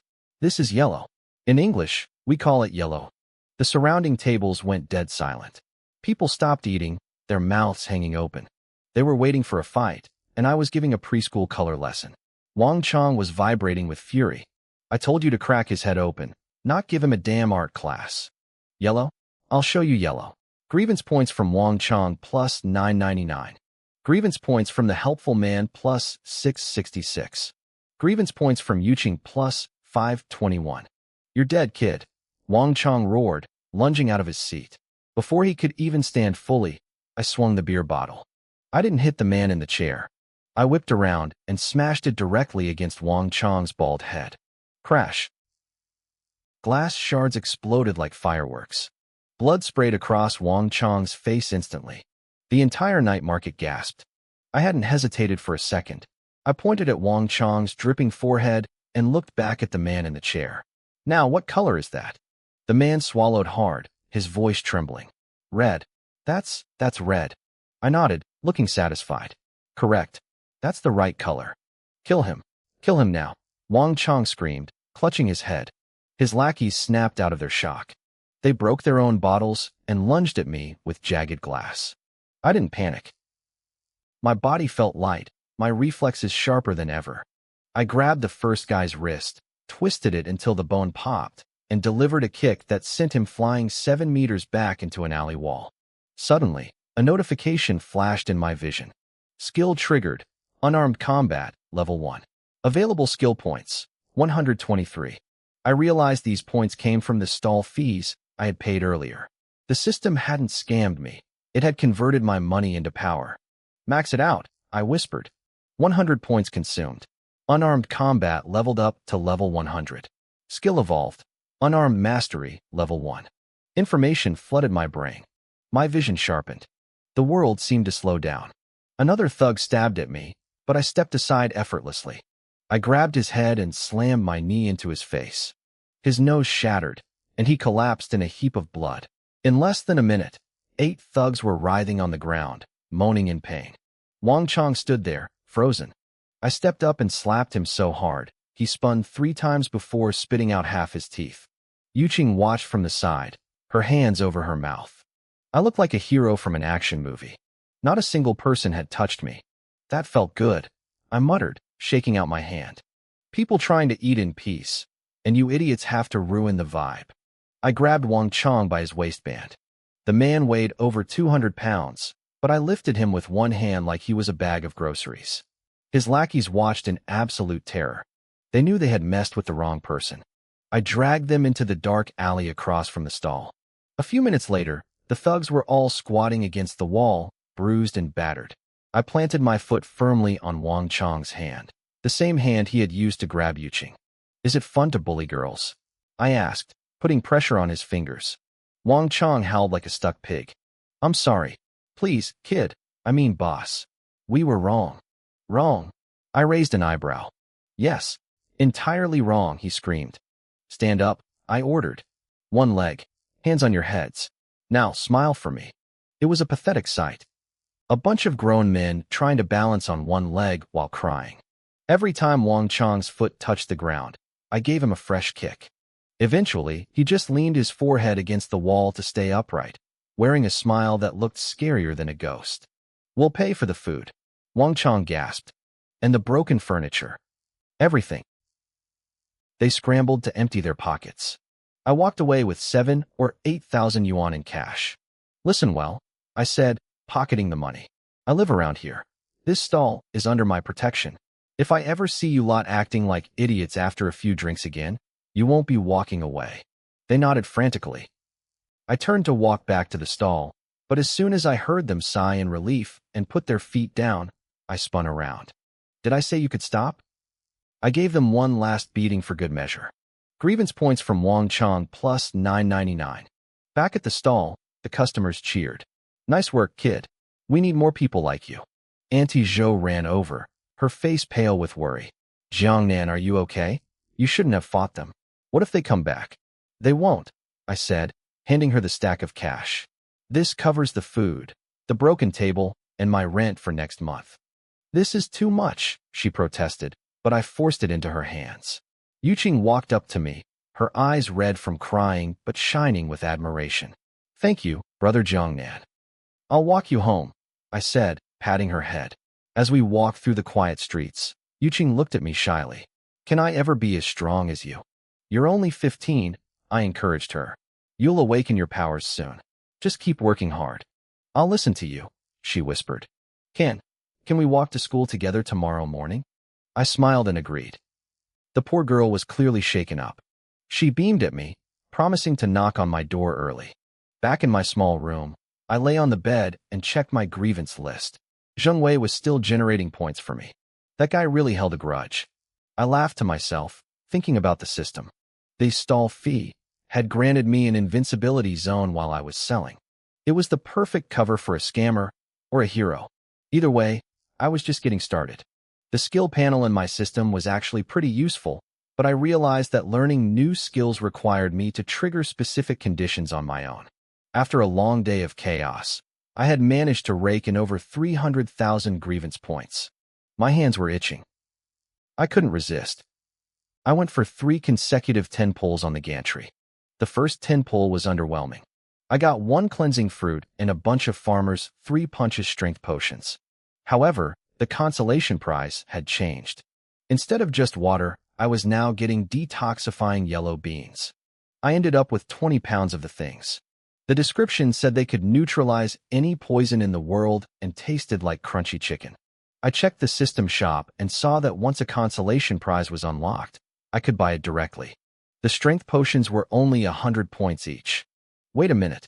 If I could buy them for 100, why was I spending 10,000 points on a gantry pull just to get them as a pity prize? This system was a total scam artist. I looked at the yellow beans, debating if I should try one. Then I remembered the strength potion. I was still bald because of that stuff, and my hair hadn't grown back a single millimeter. Who knew what the side effects of these beans were? I decided that consolation prizes were all traps. Only the genuine jackpot items were safe. Still, I'd keep them for a rainy day. If the system could collect my own grievance points, I'm pretty sure I would have broken the meter by now. I sucked it up and ate another cleansing fruit. I felt my aptitude improve again, and my cultivation level jumped to Black Iron rank 8. I wondered if there was a limit to how much I could improve my potential. I had to be at least A rank by now. I stopped overthinking it and went to sleep. In the past, my poor talent made my space-type ability useless, but now that I had a chance, I was going to fight for the top. The next morning, I pulled out my cheap phone and checked my messages. My class group chat was exploding. Apparently, I was famous. Someone had uploaded a video of me breaking bricks with my head at the night market to Weibo, and it already had over 1 million views. The comments were wild. People were calling me the invincible Ironhead. One student asked if I could break a motorcycle with my head. I replied that I could break an excavator if I wanted to. Grievance points from Lixiang plus 999. I laughed and registered a Weibo account under the name Bald Wolf, using a picture of a famous funny teacher as my profile photo. The video really was viral, 1.5 million views and 10,000 comments. Some girls were calling me handsome despite the bald head, while others noticed two beauties helping me sell potions at the stall. I didn't miss the chance to farm more points. I posted a photo that Xia Yao had taken of the three of us together. "Brothers, you didn't see wrong," I commented. I could almost feel the waves of jealousy coming through the screen. I switched back to WeChat and found Zhong Yingshua's profile. Her name was Listening to Snow, and her avatar was a cute cartoon snowman.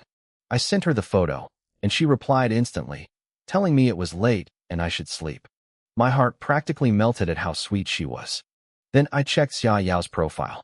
Her name was Wolf Slayer, and her avatar was a white wolf howling at the moon. I shook my head. This girl was hardcore. She didn't reply, so she was probably already out cold.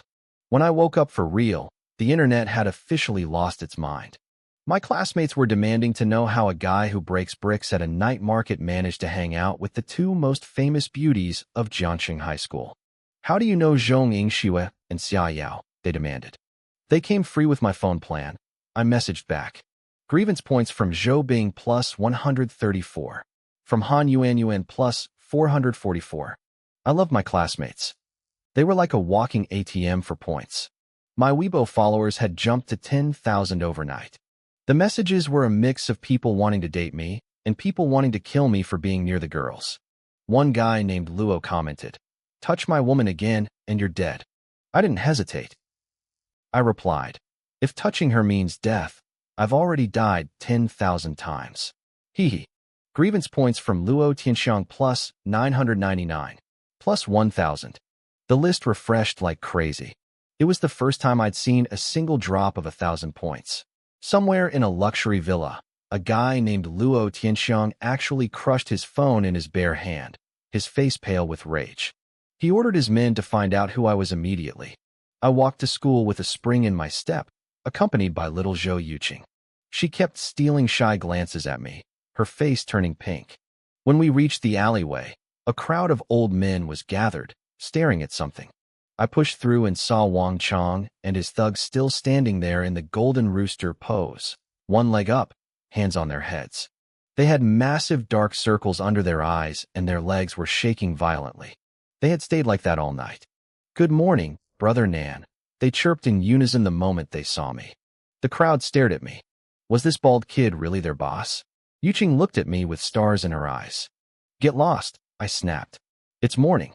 Stop embarrassing yourselves." They scrambled away like they'd been granted a royal pardon. As they ran, one of them whispered to Wang Chong about getting revenge. Wang Chong just gritted his teeth. He knew I was a powerful awakened. He'd need to find someone much stronger to deal with me. When I got to class, the atmosphere was different. I was ranked first now, so the mocking had stopped, but no one truly believed in me. In their eyes, a low-talent strength type like me would hit a ceiling eventually. Even Li Xiang was just waiting for me to fail. But they had no idea what I was truly capable of. Li Mayan looked terrible. She had dark circles under her eyes, clearly having spent the last 2 nights tossing and turning. During the morning lectures, she barely paid attention. I, on the other hand, listened to every word. My grades were usually top of the class, and since I worked hard to pay my own tuition, I wasn't about to waste a second of it. Even an awakened needs to study. Lunch at the cafeteria was stewed green beans and potatoes. I downed 2 big bowls, though the taste felt off. It wasn't the usual flavor, but I didn't think much of it until the afternoon session. Halfway through class, Li Xiang, who was sitting in the front row, suddenly turned deathly pale. He clutched his stomach and tried to raise his hand, but before he could speak, he collapsed. His body hit the floor, twitching violently as white foam bubbled from his mouth. The room erupted. "What's happening? Is he foaming at the mouth?" someone screamed. "Is it food poisoning? The beans at lunch tasted weird," another student yelled. "My mom said undercooked beans are toxic." The teacher panicked, shouting for students to carry him to the infirmary. I saw my opening. This was a golden opportunity one couldn't pass up. I stood up and roared at the top of my lungs. Nobody touch him. The entire class froze. Li Mayan, finally finding a chance to snap at me, sneered. Jiang Nan, don't start your nonsense now. This is a life-and-death situation. Are you really this petty because of what happened yesterday? I didn't give her a second glance. Taking him to the infirmary is useless. This is severe food poisoning. He could go into shock any second. By the time an ambulance gets here, it'll be too late. Let me try. I spoke with such absolute conviction that the teacher hesitated. Jiang Nan, do you actually know how to treat this? In my hometown's backyard, there's a patch of farmland with incredibly dense spiritual energy. I lied through my teeth. The soybeans grown there have powerful detoxifying properties. They work instantly. The class looked skeptical. Since the spiritual recovery began, mutated plants with special effects weren't unheard of, but detoxifying soybeans sounded like a stretch. What are you waiting for? He's turning cold. I pointed at Li Xiang, who was still convulsing on the floor. The teacher bit her lip and made a split-second decision. Fine, try it. If it doesn't work, we carry him out immediately. Someone call the ambulance now. I didn't waste a second. I reached into my spatial dimension, masking it as a simple trick, and pulled out a bag of small detox soybeans I'd gotten from the system. I picked one out and popped it into Li Xiang's mouth. I knew it would work. My only concern was the side effect. After the great strength potion turned that guy bald, I was bracing for the worst. I looked at Li Xiang's twitching body and thought, sorry, buddy. We're classmates, so just know I'm doing this out of the goodness of my heart. I definitely don't have any ulterior motives. None at all. Everyone stared at Li Xiang. His face shifted from blue to white, then back again. Within seconds, his complexion turned a healthy, vibrant red. He blinked, looking completely dazed. Li Xiang, how do you feel? The teacher asked, her voice trembling. Li Xiang wiped the foam from his chin. I felt dizzy, my stomach was killing me. But now I feel great. He stood up, looking more refreshed than I'd ever seen him. I feel like I could carry a bag of rice up 10 flights of stairs without breaking a breath. Honestly, I'm kind of craving spicy hot pot right now. The atmosphere in the room shifted instantly. It worked. Those soybeans were the real deal. Thank God for Jiang Nan, the teacher sighed in relief. He saved you, Li Xiang. The consequences could have been disastrous. Yeah, if it wasn't for Brother Nan, he'd be in the ICU by now, a student chimed in. Li Mayan looked incredibly awkward, her face flushing with embarrassment. Li Xiang looked even more conflicted. He'd been a jerk to me, and yet I'd saved him with a single bean. He swallowed his pride and muttered, Thanks, man. I gave him a modest, slightly guilty smile. Don't mention it. We're classmates. We look out for each other. Inside, I was sweating. Asterisk, where's the side effect? Why is he fine? Does the system only screw with certain people? Asterisk. Suddenly, the silence was broken by a collective groan. Oh no, my stomach hurts too. The beans were definitely toxic. I ate a ton of them. I don't want to foam at the mouth. Jiang Nan, help. The teacher looked at me, desperate. I didn't hesitate. Teacher, take the whole bag. Distribute them. I can't just stand by while my classmates suffer. If your stomach hurts, take one. If it doesn't, take one anyway as a precaution. Jiang Nan, on behalf of the whole school, thank you. The teacher said, her eyes welling with tears. He's a true hero, students whispered. He could sell these for a fortune, but he's just giving them away. The teacher grabbed the bag and rushed out. Just then, she got a call from the principal. It wasn't just our class. The entire school was going down with food poisoning. It was a full-blown crisis. I told her to give them to everyone. The teacher was so moved, she practically ran to the other classrooms, telling everyone to follow my example of moral character. Principal Wang was in a state of pure terror. A mass poisoning could end his career and land the school on the national news. When he heard a student named Jiang Nan had provided a miracle cure, he nearly wept with joy. He promised to record a major merit in my file and even throw in a spirit pearl as a reward. A short while later, the crisis was averted. Every student and teacher had swallowed a soybean. The school was filled with people feeling refreshed and invigorated. Back in the classroom, the math lecture resumed. I sat at my desk, frowning. The soybeans were powerful, sure, but the lack of a side effect was bothering me. Was the system malfunctioning? Or was it just a delayed fuse? I watched the back of Li Xiang's head, waiting for something, anything, to happen. Then I saw it. Li Xiang started to fidget. His eyes widened, and he looked around the room with a sudden, frantic intensity. Here we go, I thought. Something is about to happen. I watched Li Xiang's face turn a sickly shade of green. His stomach let out a low, ominous growl. At first, he tried to play it cool, clenching his jaw and staring straight ahead. But you can only fight nature for so long. He shifted slightly, lifting one butt cheek to try and let out a silent one. He thought he was being sneaky. He was wrong. The kid behind him immediately recoiled, whispering in a panicked voice, "Holy crap! What is that smell? Did you just die inside?" Li Xiang kept his eyes fixed on the blackboard, acting like he was made of stone. He was trying to be the eye of the storm. But the storm was winning. Suddenly, the pressure became too much. Thud pop. It wasn't just a sound. It was a double-barreled explosion. It was so powerful I actually saw his chair vibrate. The classroom went deathly silent. Even the teacher stopped mid-sentence, her chalk snapping cleanly in two against the board. Every single head turned to look at Li Xiang. That wasn't just a fart, it was a sonic boom. Then, the smell hit us. It was a thick, sour stench, like a pair of unwashed gym socks that had been marinating in a jar of rotten pickles for a year. I nearly gagged. I wondered if he'd eaten a pile of fermented cabbage for breakfast. The boys around him were covering their faces, their eyes watering. Li Xiang sat there, stiff as a board, his face turning the color of a ripe tomato. I looked at the girls sitting next to him. They were literally turning pale, their eyes rolling back as they tried not to vomit.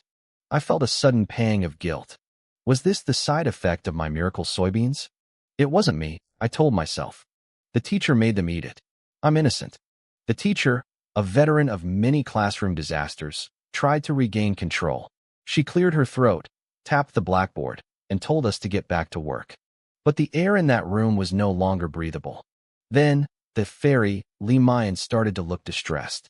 She was the school beauty, always elegant and composed.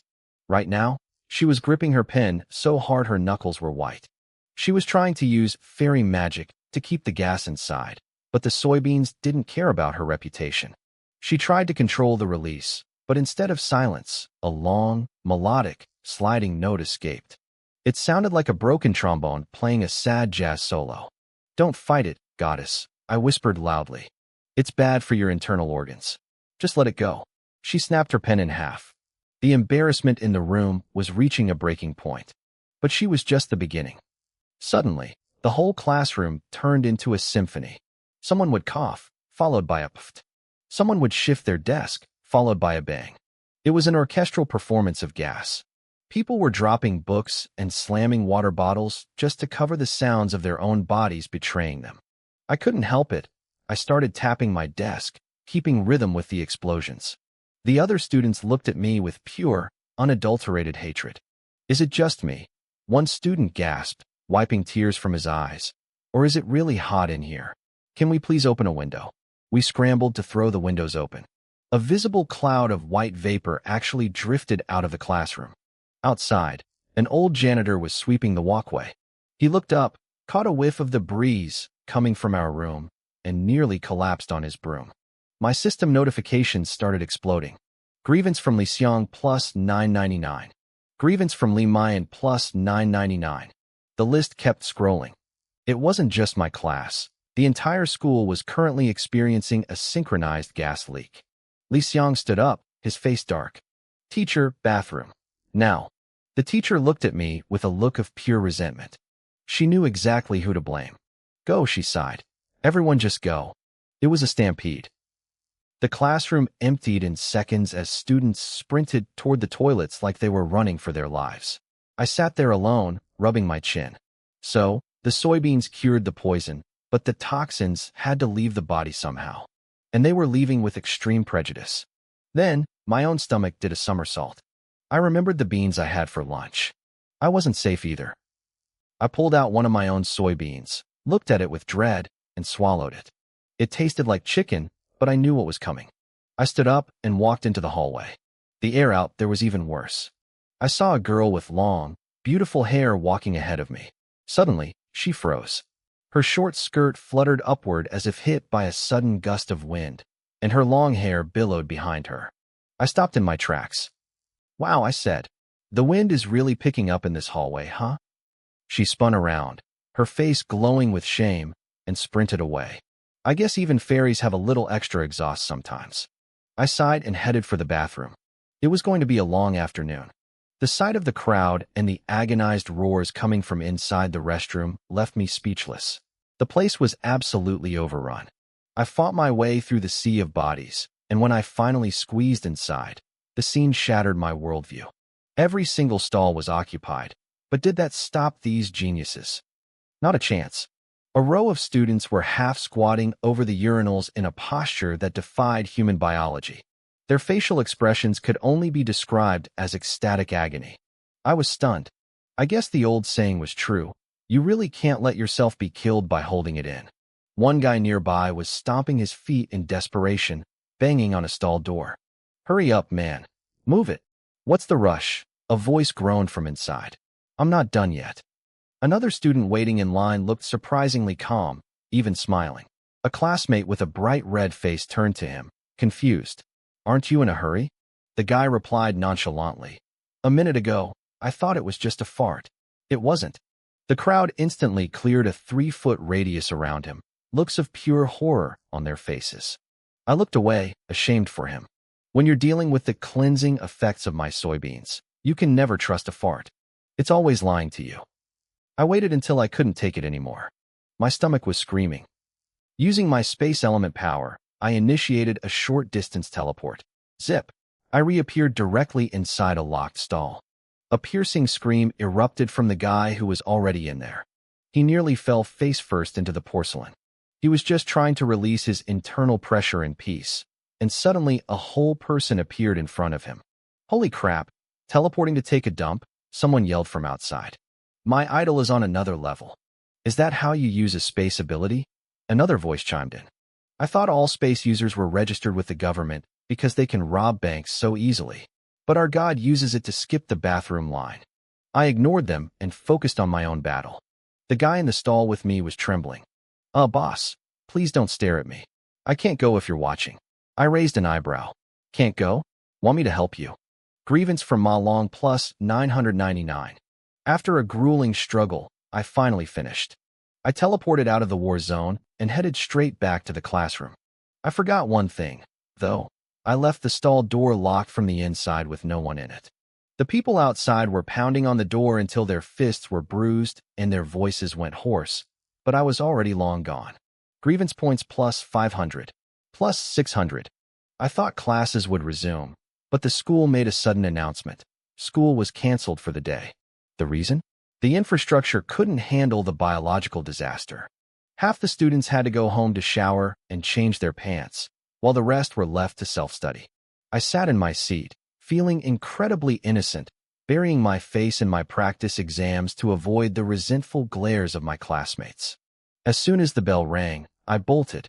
If I stayed any longer, I was pretty sure I'd be beaten to death. It turned out paying that stall fee at the night market was worth every penny. At least within the confines of my designated stall area, the system protected me. I was invincible there. It seems this stupid system, or rather, the handsome system, actually looked out for me. I hopped on my old bicycle and pedaled back to the Jiangxing night market.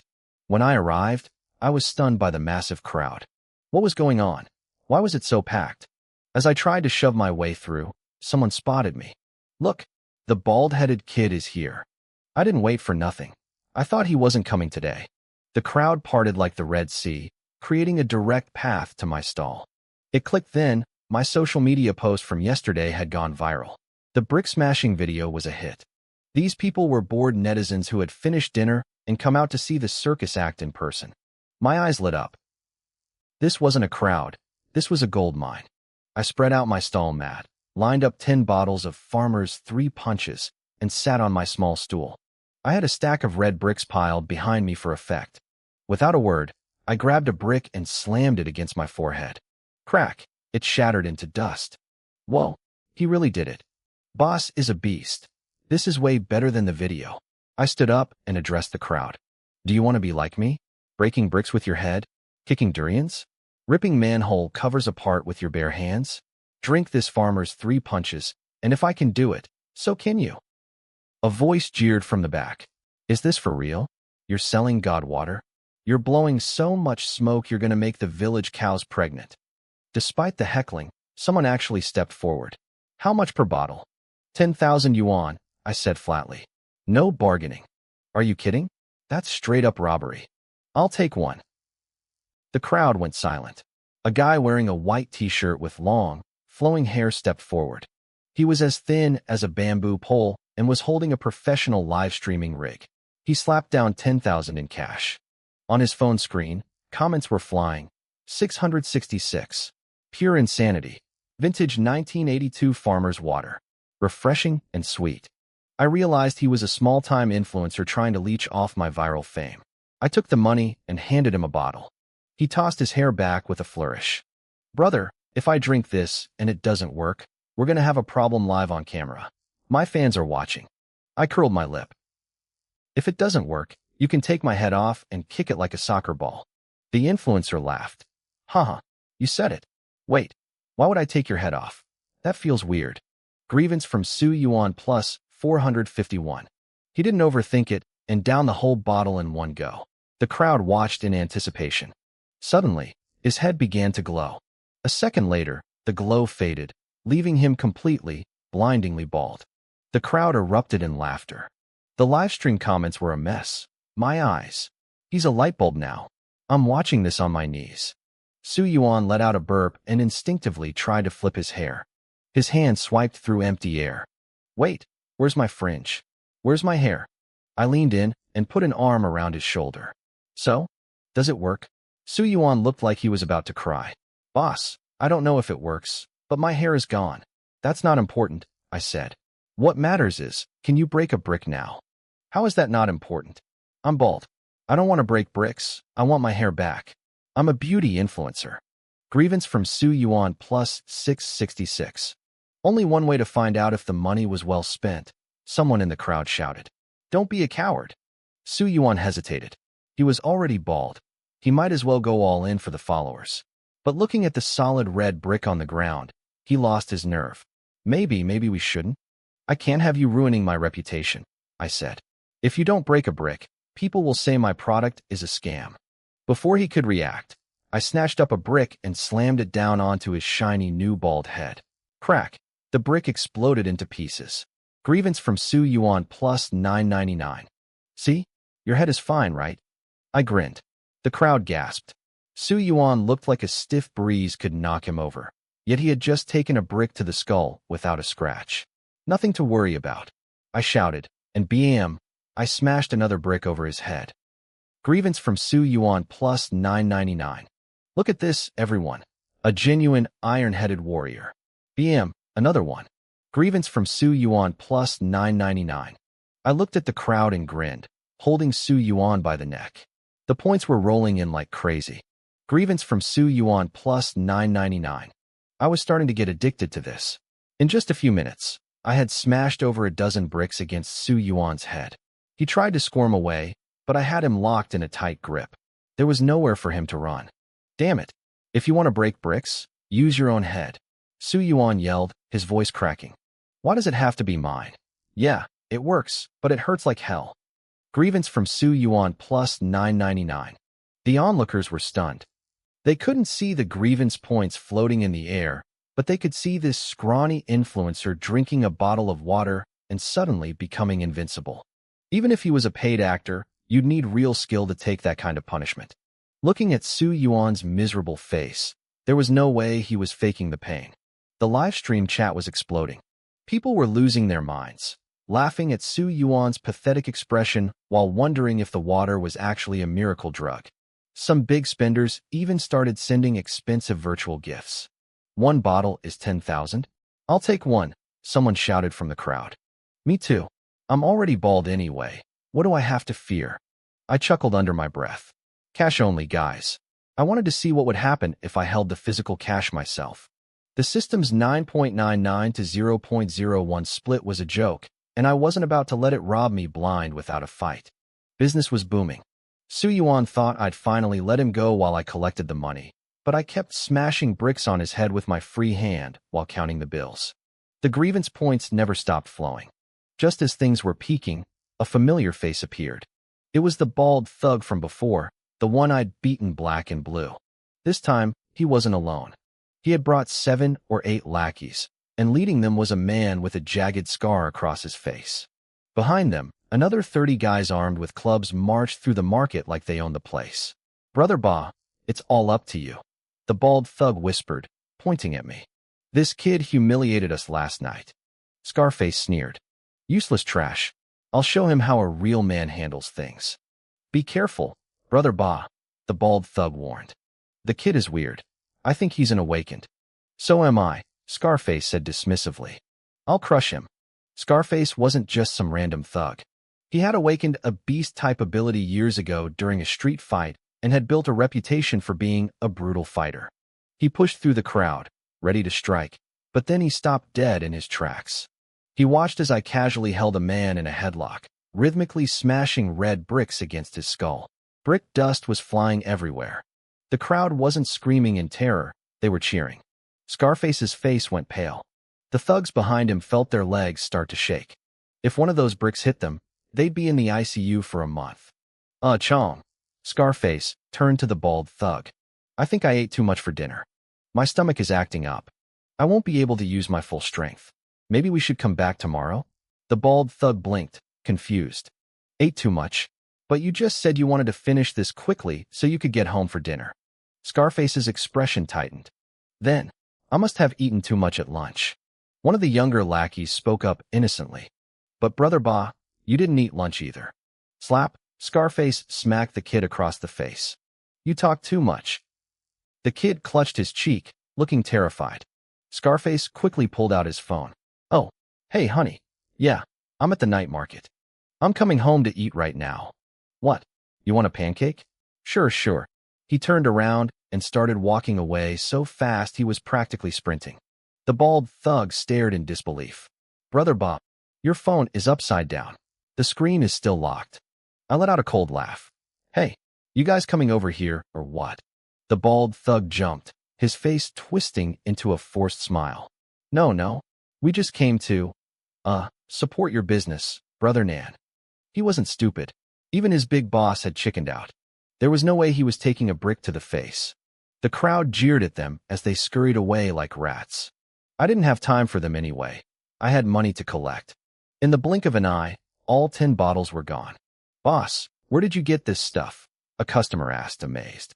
"My backyard has high spiritual energy," I lied with a straight face. "The well water mutated." "You're selling well water for 10,000 a bottle? That's highway robbery." I shrugged. "I don't make the water. I'm just nature's delivery man." I was considering whether to pull out more stock when the atmosphere suddenly shifted. The sound of screeching tires echoed through the market entrance. A stretched Lincoln followed by 3 Land Rovers pulled up. A young man stepped out of the Lincoln. He had permed hair, pale skin, and sharp features, dressed in designer clothes that screamed old money. 10 burly bodyguards in sunglasses stepped out of the Rovers, each one radiating a powerful, intimidating aura. These weren't street thugs. These were high-level awakened, at least bronze rank. "Move. Everyone get out of the way for young Master Luo." The bustling market went silent. People were pushed aside, but no one dared to complain. This kind of power was way out of their league. Luo Tianxiang walked straight to my stall, his face dark with rage. He pointed a finger right at my nose. "So it's you," he spat. "You pathetic little dog. You messed with someone you shouldn't have. You clearly have a death wish, and today, I'm going to grant it." I let go of Su Yuan and casually brushed the brick dust off my hands. "And who are you supposed to be?" I asked calmly. "You just got here and your mouth is already full of garbage. Did you have dinner in a toilet?" I looked over at his massive bodyguards. "Your kid is eating sh*t over here. Aren't you guys going to do something about it?" I heard Su Yuan standing nearby, trying so hard to stifle his laughter that his shoulders were shaking uncontrollably. He was still live streaming, and the viewers were glued to their screens. The comments were flying by so fast I could barely read them. People recognized the guy in the Lincoln, Luo Tianxiang, a young master from the wealthy Luo family and a student at Songjiang Martial Arts Academy. The crowd was stunned that a street stall owner like me was standing my ground against a small army of bodyguards. A notification popped up in my head. Grievance points from Luo Tianxiang plus 1,000. Then it clicked. I remembered seeing this guy's name trending on social media. He really had followed the digital trail to find me in person. I didn't care how many people he brought or what his background was. As long as I stood on my stall mat, I was invincible. The stall domain didn't care about rank. Luo Tianxiang was trembling with rage, his eyes cold. Is all you have a big mouth? You're just a jumping clown. I don't care who you are or what your relationship is with Zhong Yingxue. Stay away from her. I have status. I have money. I can give her everything. You're just a broke loser. If I see you near her again, you won't live to see tomorrow's sun. I frowned. So this was about Zhong Yingxue? I remembered Xia Yao mentioning a persistent guy who was bothering her. Since he'd delivered himself to my doorstep, I wasn't going to let him off easy. I rubbed my chin thoughtfully. Won't see tomorrow's sun? Why? Did you check the weather report? Is it going to be rainy? Someone in the crowd snorted, unable to hold back a laugh. The weather report? That's genius. Luo Tianxiang's teeth ground together so loudly I could hear them. To hell with the weather report. You're asking for death. Take him away. Since he loves to talk, I'll make sure he never speaks again. Two massive bodyguards lunged at me like hungry tigers. One was a bronze 9-star, the other a silver rank. Even without using their supernatural abilities in public, their physical stats were terrifying. Normal people would have been crushed. A black iron 9-star like me, even with space abilities and strength potions, shouldn't have stood a chance. But I was standing on my mat. The first guard swung a heavy fist at my stomach. I stepped aside casually, grabbed his arm, and gave it a sharp yank. Crack. The sound of his shoulder dislocating made the crowd wince. As he stumbled, I grabbed a red brick from my stall and slammed it down on the back of his head. The guard tried to activate his beast transformation ability in desperation, but nothing happened. The brick shattered against his skull, and he dropped like a stone. The silver rank guard realized something was wrong. He tried to summon his water ability, but he just stood there, face contorting as he realized his powers were gone. I didn't give him time to think. I stepped in, snapped his arm with a professional joint lock, and followed up with a brutal kick to his knee. Another sickening crack echoed through the market. Both men lay on the ground, sweating in agony, but they were too disciplined to scream. I stood over them, striking a dramatic martial arts pose and beckoning the rest of the guards. I want to fight 10 of them, I shouted, channeling my inner action hero. The crowd went wild. Is that Master IP? Is he really asking for 10? Grievance points from Luo Tianxiang plus 1,000. How is this possible? Luo Tianxiang stuttered, his brain stalling. You're just a black iron. That was a silver rank. A silver rank's water blade could cut through steel, yet he'd been taken down in 2 moves without even getting a spark of power out. Young master, be careful, one of the remaining guards whispered, pulling Luo Tianxiang back. This kid is weird. It might be a domain-type ability. Don't get close. Luo Tianxiang's face twisted. I don't care. Everyone go. See how long he can last. If you keep fighting, I'm calling the police, someone yelled from the crowd. Su Yuan chimed in, holding up his phone. I've got thousands of people watching this live. It won't look good if this gets out. Luo Tianxiang bit his lip. Even with his family's power, the authorities were incredibly strict about Awakened causing chaos in public. The government worked hard to maintain order in this era of spiritual recovery. If a video of him bullying a student went viral, the fallout would be massive. You wait, Luo Tianxiang hissed. I will make your life a living hell. Believe me, I have the power to do it. I let out a dry laugh. Dogs that bite don't bark, buddy. We're leaving. Luo Tianxiang slammed his phone onto the ground in a fit of rage, his second new phone of the day, and stormed toward his Lincoln. I didn't just let him go. I quickly packed my stall. By the time I reached the market entrance, the Lincoln was already speeding away. The crowd watched me, confused, as I started chasing the car. Is he actually chasing them? This guy is insane. I watched the Lincoln disappear down the road. I pulled out my cheap, domestic brand phone and activated my space ability. Inside the Lincoln, Luo Tianxiang was leaning back, nursing a glass of champagne and brooding. Suddenly, The air shimmered. I materialized right in the seat next to him, throwing an arm around his shoulder. Luo Tianxiang's eyes nearly popped out of his head. He jumped, spilling the entire glass of champagne directly onto his crotch. What the? You? I ignored his scream, held up my phone, and grinned at the camera. Smile for me, kid. Flash. I snapped a photo of my beaming face next to his terrified, what expression, and teleported away instantly. The driver, startled by the sudden commotion, slammed on the brakes. The momentum sent Luo Tianxiang flying forward like a rocket. His head went straight into the built-in wine cabinet. There was a spectacular crash of breaking glass and expensive liquor.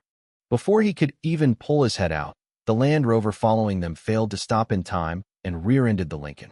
The wine cabinet collapsed right on top of him. I walked home leisurely, scrolling through my phone. The photo was perfect. I was smiling brilliantly, while Luo Tianxiang looked like he'd seen a ghost, with a massive wet stain right between his legs. Man, I muttered to myself. He really isn't photogenic at all. I got home and threw myself onto my bed, staring at the photo on my phone. My smile looked brilliant, but I wasn't quite satisfied. I opened a photo editor, touched it up a bit to make myself look even better, and then sent it over to Xia Yao. Who is this? She replied almost instantly. Met him at the night market today. I typed back. Know him. A moment later, her reply came through. Ha, what happened here? Is that Luo Tianxiang? Why does he look like a drowned rat? And wait, did he wet his pants? She sent a sticker of a little rabbit rolling on the floor laughing. Xiaonan, I absolutely love you for this. I looked at her profile picture and username, feeling a bit dazed by her enthusiasm. He brought some goons to the market to find me. I explained. Told me to stay away from Shui. I sent him packing. Xia Yao's tone shifted immediately. Are you okay? Luo Tianxiang is trash, but he's strong. He's bronze rank 8 with a beast-type awakening. He's dangerous. What do you think? I replied. Look how hard I'm smiling in that picture. Haha, I'm dying to know how you pulled that off. But seriously, don't let your guard down. He's disgusting and loves stabbing people in the back. Shui and I have both suffered because of him. My brows furrowed. What happened? You were going to tell me at dinner the other day. Xia Yao sent a wall of text. She explained that in their world, spirit awakeners usually form teams to enter spirit ruins. She was the beast type. Zhong Yingxue was the fire-based damage dealer. Luo Tianxiang handled lightning, and a guy named Han Sheng was their tank. Luo Tianxiang had been obsessed with Yingxue for a long time. His family was powerful in the north, and even Grandpa Zhong had been trying to play matchmaker. At first, things were civil. But once Luo Tianxiang got the full backing of his clan elders, he turned into a nightmare. In the spirit ruins, he constantly tried to force himself near Yingxue and wouldn't let any other man talk to her. Yingxue hated it, but she felt trapped because of her debt to the Zhong family. The worst part, Xia Yao wrote, was at a dinner once. He actually tried to spike her drink. If I hadn't caught him in time, it would have been over. I feel like vomiting every time I see his face now. Reading that, my blood turned cold. I've never claimed to be a saint. Zhong Yingxue was the only person in this world who truly mattered to me. We grew up together in that orphanage, leaning on each other when things were at their worst. I remembered every single kind thing she'd ever done for me. That bond was unbreakable. If this guy dared to touch what was mine, I didn't care how powerful his family was. I was going to ruin him. Tomorrow is Saturday. I messaged her. No school. Hey, beautiful, want to go on a date? I added a cheeky, looking forward emoji. What are you planning to do to me? She replied. I shivered, thinking about Xia Yao's silver hair and her. Well, her explosive figure. I swallowed hard. Was she actually flirting back? I wouldn't dare, I typed. I'm still terrified of your invincible chokehold. Grievance points from Xia Yao plus 333. I don't just choke anyone, she shot back. Fine, tell me. Why are we going out tomorrow? To cause trouble, obviously, I said. An eye for an eye. Why leave him be when we can strike first? Are we going after Luo Tianxiang? You have a plan? Count me in. Count me in. I could practically feel her jumping for joy through the screen. Yeah, but keep it quiet. Don't tell Shui. Crap, I was too loud, Xia Yao replied. Shui just came into my room. Wait, they live together? Since when?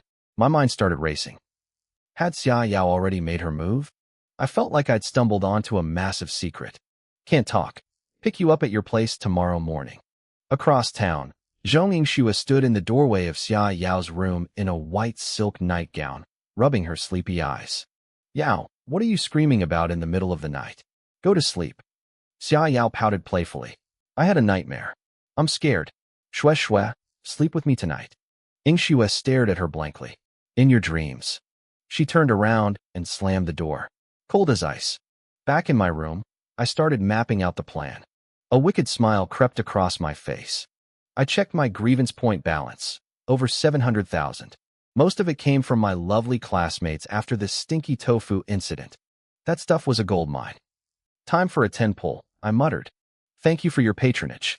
Consolation prize, 1 pound of stinky tofu beans. I was used to the system's scams by now. After 50 pulls, I walked away with 3 cleansing fruits and 47 pounds of beans.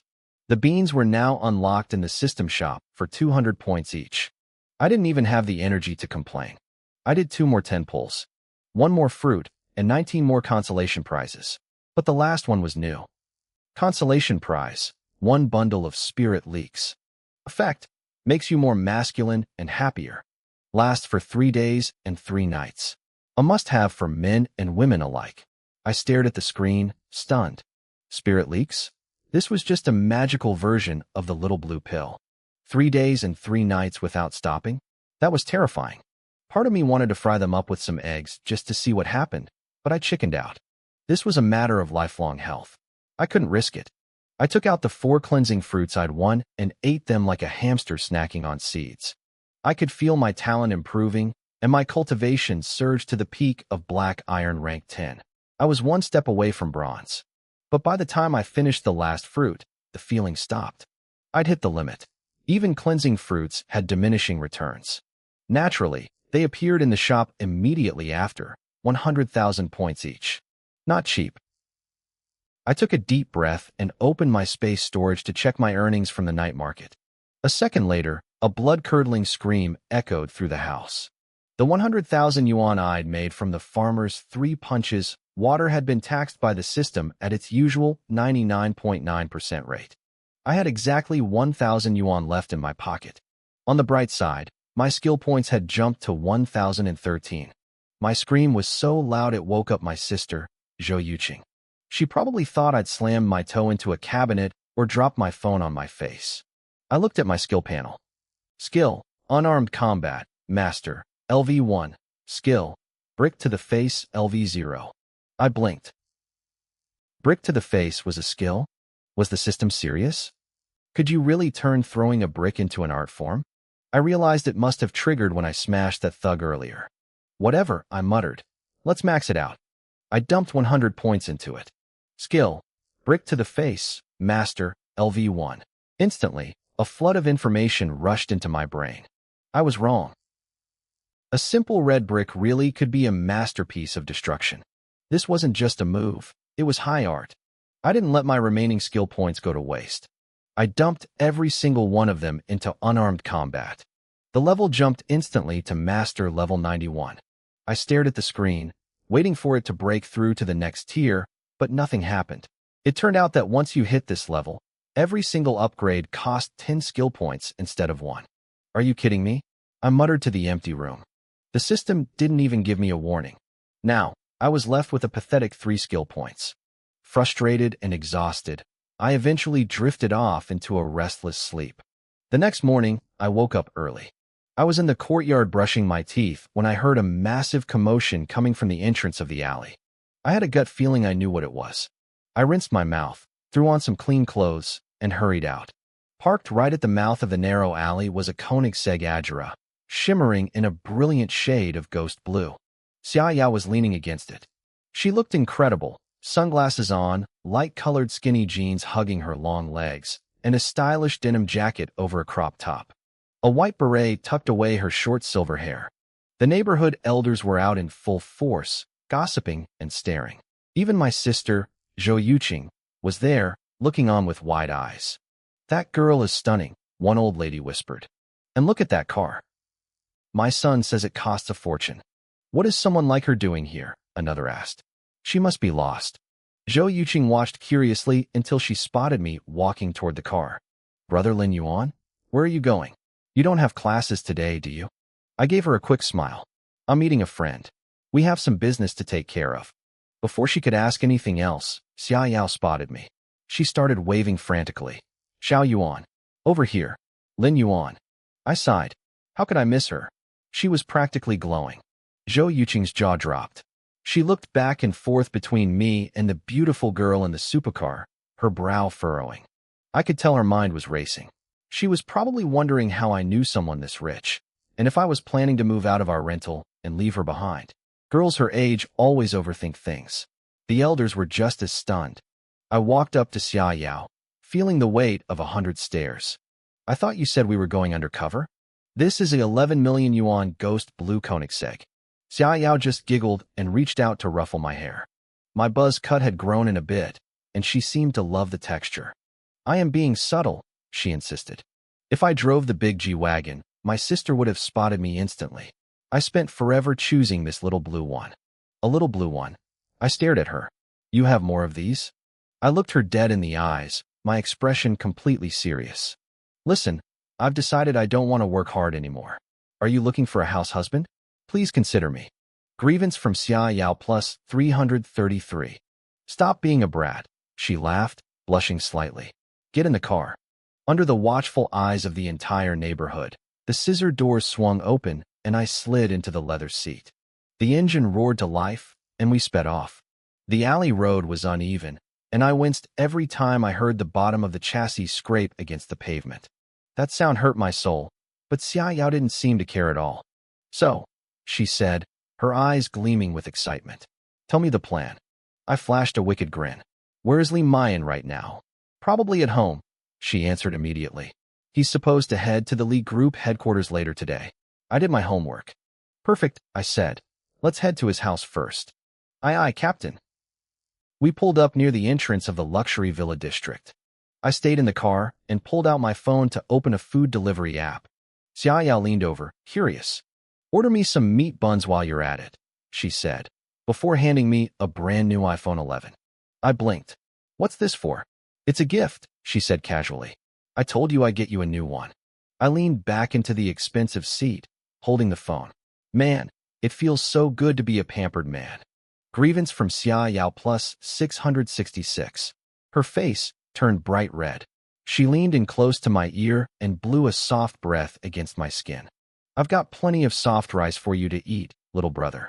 Are you sure you can handle it? I didn't flinch. Actually, my teeth are pretty weak. I can't handle anything tough anyway. She rolled her eyes, defeated. You're a piece of work. My sister told me that when you were a kid, you'd reach into a mouse hole just to see what was inside. I finally believe her. I couldn't even argue. I definitely did that. A few minutes later, a delivery guy on a scooter arrived at the villa gates, looking confused. I hopped out of the car and waved him over. Xia Yao watched from the window, wondering what I was up to. She saw me hand the guy 500 yuan and whisper something in his ear. Suddenly, the delivery guy started taking off his clothes. Xia Yao gasped, clutching her chest. Right here in broad daylight. She calmed down when she realized I was just putting on his yellow uniform. I pulled on the hat and a face mask before jumping back into the car. I tossed her the bag of buns. Wait, you actually ordered breakfast? She asked. Of course not, I said. What normal teenager actually eats breakfast these days? That's just a prop. Grievance from Xia Yao plus 888. Stay in the car and keep it running, I told her. The Koenigsegg roared toward the villa gates. The security guards didn't even think to stop a car that expensive. They were too busy admiring the sleek lines of the vehicle to notice that the person getting out was wearing a food delivery uniform and carrying a thermal bag. I walked up to the Li family villa and rang the bell. Delivery. An old butler in a tuxedo opened the door, looking puzzled. Before he could speak, I shoved the bag into his hands. For Mr. Li, don't forget to give me a 5-star rating. I gave him a heavy wink and turned on my heel, disappearing before he could ask questions. Upstairs, Li Mayan was staring in the mirror, nursing a massive hangover. He had a huge bruise on his forehead from where he'd stumbled into a wine cabinet the night before. Old you, he shouted. Who was at the door? A delivery man, young master. He said you ordered breakfast. Li Mayan frowned. He didn't remember ordering anything, but he was starving. Whatever, just leave it on the table. He sat down on the sofa and took a sip of the soy milk. He winced. Gross. This tastes watered down. It's so thin. But as he kept drinking, the flavor grew on him. It had a rich, nutty aroma. By the time he finished the cup, he felt a sudden surge of energy. His fatigue vanished, and he felt stronger than he ever had before. 5 stars, he muttered, rubbing his face. Definitely giving that guy 5 stars. He let out a cold laugh. He had spent all night tracking down my address. He had already contacted the League Group's enforcers. He was going to make me pay, and now, he felt like he had the strength to do it himself. Little did he know, that soy milk was spiked with half a bottle of my strength potion and 10 ground-up detox pills. I was about to give him exactly what he wanted. Just not the way he expected. Li Mayan had a plan. He had already finalized the acquisition and redevelopment proposal for the area where I lived. He was heading out today to follow up on it personally. He wanted to make me homeless as his first step of revenge. He stood up and walked out the door. A cool breeze hit him, and he felt a strange chill on the top of his head. Huh, he muttered. It's a bit breezy today. Old you, the butler, caught a glimpse of Li Mayan's retreating back. He stared at the back of the young master's head, which was now completely smooth and hairless. He rubbed his eyes, thinking his old age was finally catching up to him. Before he could say a word, Li Mayan was gone. Hidden in a car nearby, Xia Yao and I were watching. As Li Mayan stepped into the sunlight, Xia Yao's jaw dropped. She stared at his head. It was bald. Perfectly bald. It reflected the morning sun like a polished mirror, and right on top sat a massive, purplish-blue lump. He's bald. He's actually bald. Xia Yao burst out laughing, clutching her stomach. Look at that shine. And that lump. Oh my God, Lin Yuan. I'm going to die laughing. She grabbed my arm, tears streaming down her face. What did you put in that soy milk? You're so bad. I love it. I tried my best to keep a straight face, even as Xia Yao's grip deformed my arm. Keep it down, I whispered. I don't think he's noticed yet. Li Mayan really hadn't. He hopped into his Nissan GTR, the engine roaring as he sped toward the League Group headquarters downtown. Quick, follow him. Xia Yao wiped her eyes and slammed the gas pedal to the floor. Inside the GTR, Li Mayan's expression shifted from arrogance to confusion. His stomach let out a violent, wet growl. A sudden, tidal wave of pressure hit his lower gut. Crap, he hissed, clenching his teeth. Why does my stomach hurt now? He decided to hold it until he reached the office. But the pressure was relentless. He floored it, weaving through traffic. Why is he driving so fast? Xia Yao asked, confused. I let out a dark chuckle. He has to. He doesn't have a choice. I gave him 10 doses of detox pills. Just wait. He's going to roll down his window any second now. Xia Yao looked at me like I was a psychic. How could you possibly know that? Inside the GTR, Li Mayan's face was turning a sickly shade of green. Uffed. A sound erupted, followed by a smell so foul, even he couldn't stand it. He nearly threw up the buns he'd eaten for breakfast. He frantically rolled down the window, gasping for fresh air, his foot pressing harder on the accelerator. He couldn't believe something that smelled that bad could come out of a human being. He did it. Xia Yao gasped. He actually rolled down the window. Are you a fortune teller? Li Mayan was currently gripping the steering wheel, so hard the veins in his arms were bulging. Sweat poured down his face. He was fighting a losing battle at the back gate, and he couldn't relax for even a second. He cursed his luck as he hit the morning rush hour. Traffic was at a standstill. He stuck his head out the window and screamed, "Move! I could walk faster than this." He pounded the horn repeatedly. After 30 minutes of gridlock, he stopped screaming. He was afraid that if he opened his mouth to yell, he'd lose control of everything else. I started peeling off my delivery uniform and gestured for Xia Yao to come closer. I whispered the next part of the plan into her ear. Her eyes lit up, a mischievous glint taking over. Really? That's so intense. I'm in. I high-fived her. Wait in the car for me. You got it, Captain Lin. Li Mayan finally reached the company. He scrambled out of the car and hurried toward the building with a bizarre, stiff-legged waddle. He didn't dare take large steps. Every employee he passed froze. their faces turning red as they bit their lips to keep from exploding into laughter. "Good morning, young Master Lee," they managed to choke out. Lee Mayan actually felt pretty good about the attention. He hadn't been stared at like this in a long time. He didn't have time to acknowledge them, though. He made a beeline for the elevator. I hopped out of the car, ducked into a corner, and pulled a folding ladder out of my spatial dimension. I threw it over my shoulder and walked straight toward the Lee Group entrance. A security guard stepped forward. "What are you doing?" "Circuit maintenance," I said flatly. He waved me through without a second thought. Those internet memes were right. If you carry a ladder, you can get in anywhere. I stepped into the elevator just as the doors were closing. Lee Mayan was standing there, frozen, having already pressed the button for the 33rd floor. He looked like he was about to lose his mind when he saw me. But his eyes went wide with despair when I reached out and pressed every single button from the 2nd floor to the 33rd. "Grievance from Lee Mayan plus 1,000. Grievance from Lee Mayan plus 1,000. "Sorry," I said in a muffled voice. "Maintenance. I have to check every floor." Lee Mayan wanted to step out, but the moment he moved his leg, he froze. A female employee in a professional suit stepped in behind me, smiling politely. The doors closed, and the elevator began its ascent. When an elevator moves up, inertia gives you a downward sensation. For a normal person, it's nothing. For Lee Mayan, whose intestines were currently holding back a flood, it was agony. As the elevator surged upward, his legs clamped together, and he grabbed the handrail with a white-knuckled grip. "Grievance from Lee Mayan plus 1,000. The elevator dinged at the 2nd floor. I poked my head out, pretending to look at the hallway lights, while laughing hysterically inside. Asterisk, you wanted to mess with me?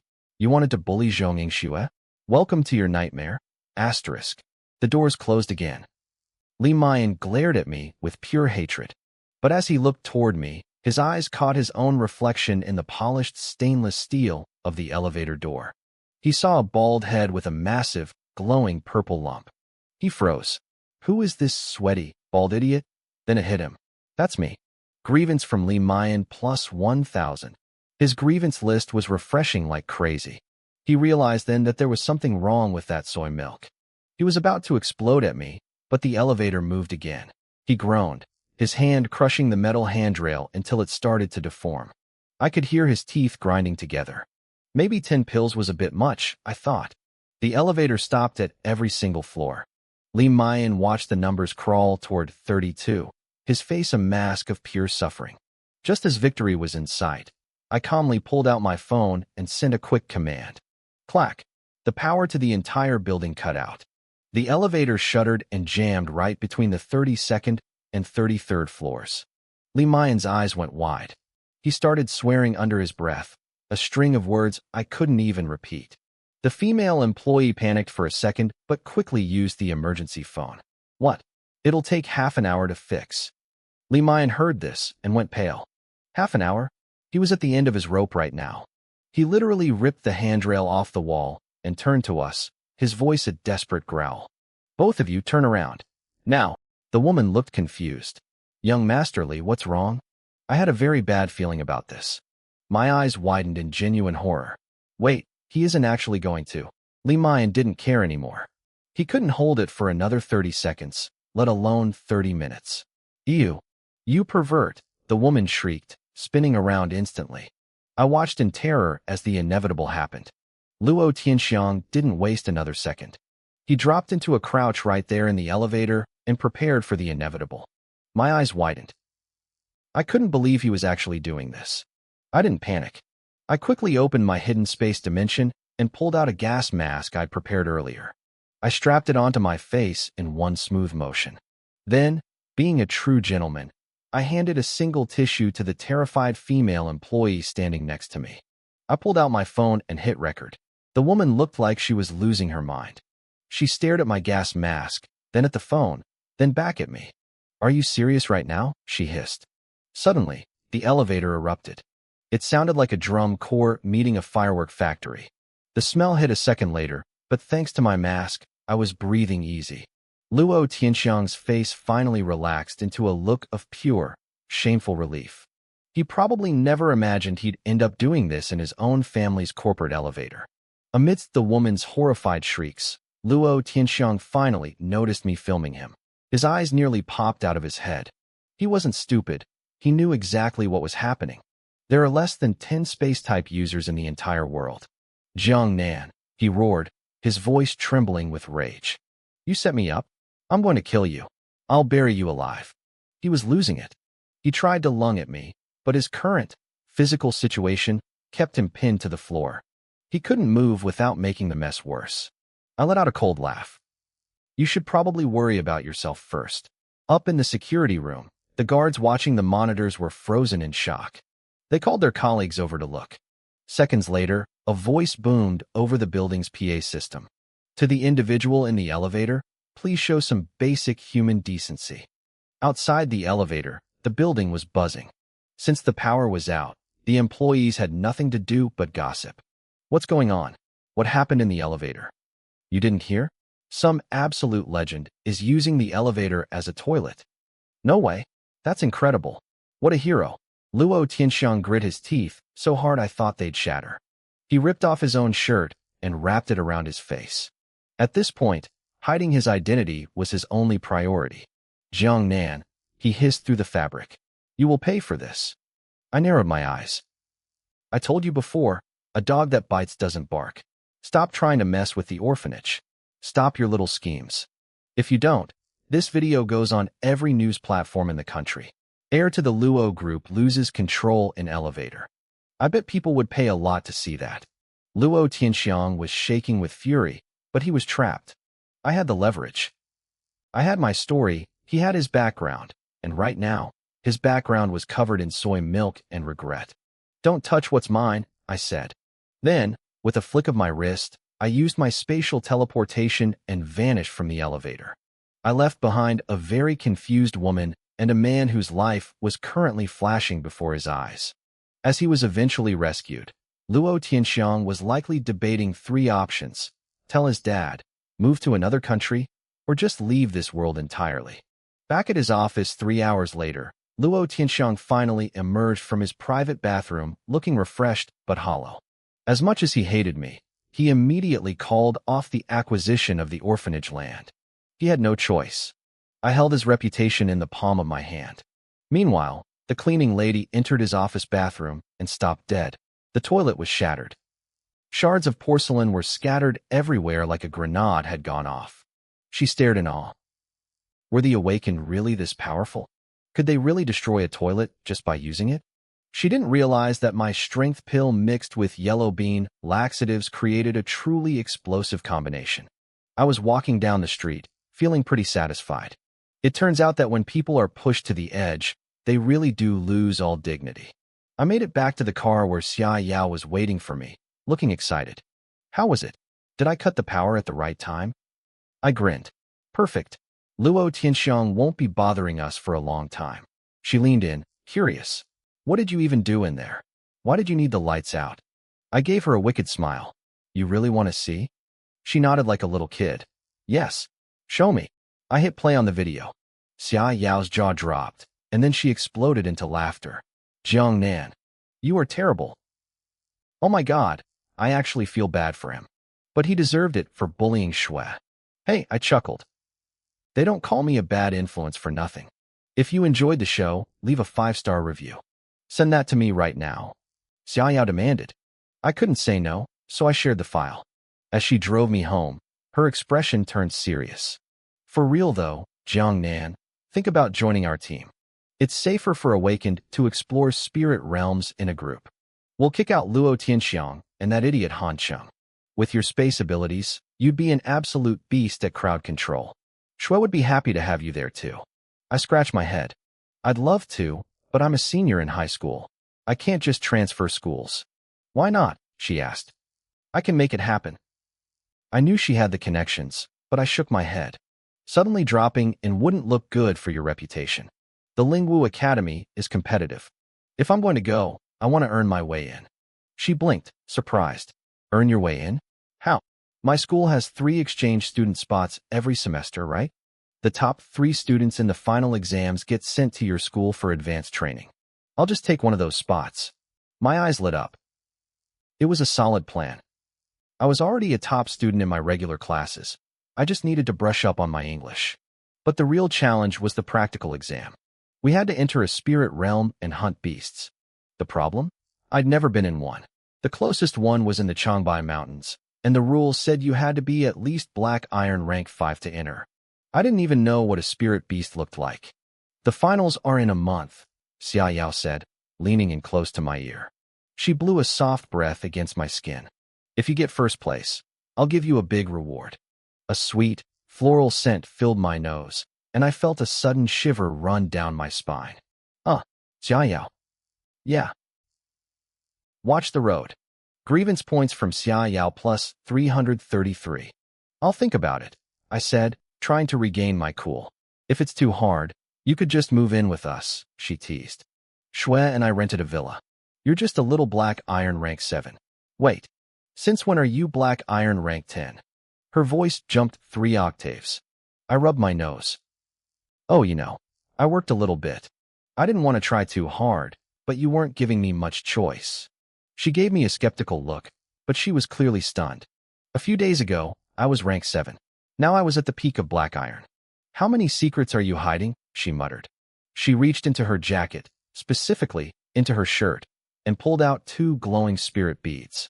She pressed them into my hand. They were still warm. I swallowed hard. I'd only seen people pull things out of their shirts like that in anime. That's quite a storage technique you've got there. Xia Yao's face turned bright red. What kind of trashy anime are you watching? These are expensive. Over 200,000 each. The association tracks these things closely. You can't just buy them on the street. Use them to break through to bronze before the exams. I nodded seriously, feeling the weight of the beads. I'll make it count. Thanks, Xia Yao. Most people wouldn't have the guts to hide spirit beads where Xia Yao did, but I wasn't most people. I held them up to my nose and took a deep breath. They smelled amazing, like a mix of flowers and her perfume. Grievance points from Xia Yao plus 333. She looked like she regretted giving them to me instantly. Without even waiting for me to step away, she literally kicked me out of the car. If you don't take first place, I'm going to destroy you, she yelled, her face bright red as the blue ghost roared to life and sped away. I stood at the entrance of the alley, watching the taillights fade. I looked down at the beads in my hand. They were glowing with a soft red light, fire element beads, and bronze grade at that. These were harvested from powerful spirit beasts. They were rare, expensive, and incredibly effective for elemental users. Even though my space-type ability didn't match the element, the pure energy inside would still help me break through.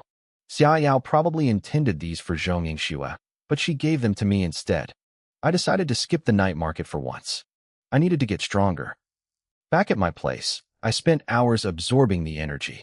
By 7 p.m., both beads were drained, but I was still stuck at the peak of Black Iron rank 10. The bottleneck was tougher than I thought. I rubbed my temples, feeling a bit frustrated, until a wicked idea popped into my head. I pulled a bundle of spirit leaks from my system inventory. It was time for a field test. I walked into the yard and spotted Wang Kai, Old Man Wang's Shiba Inu, lounging in his doghouse. Hey Wang Kai, come here, buddy.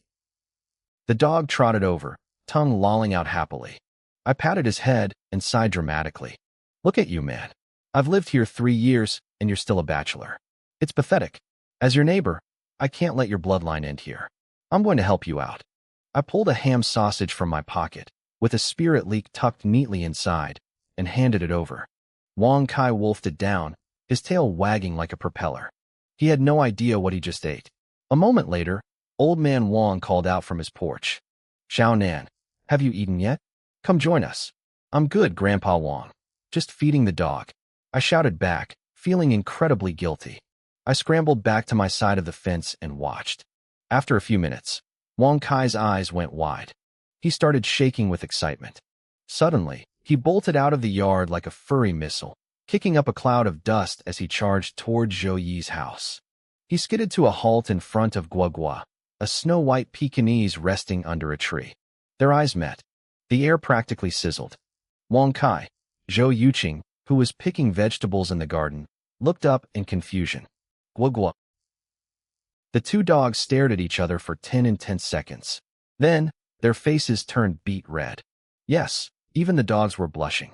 Mom, Zhou Yuqing screamed, her own face turning crimson.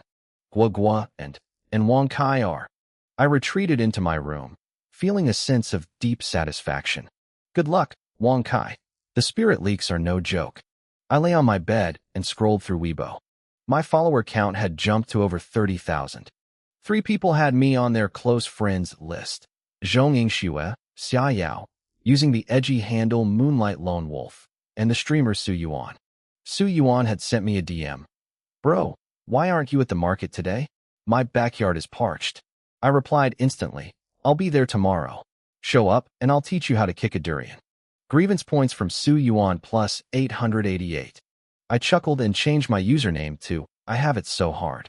Then, I posted my first update. If you have the guts, click this. P.S. New goal, number 1 in the grade. The comments flooded in immediately. You're wasting my emotions. This stall owner has no soul. I knew he was a student. I drove 250 kilometers for a bottle of vigor, and you didn't show up.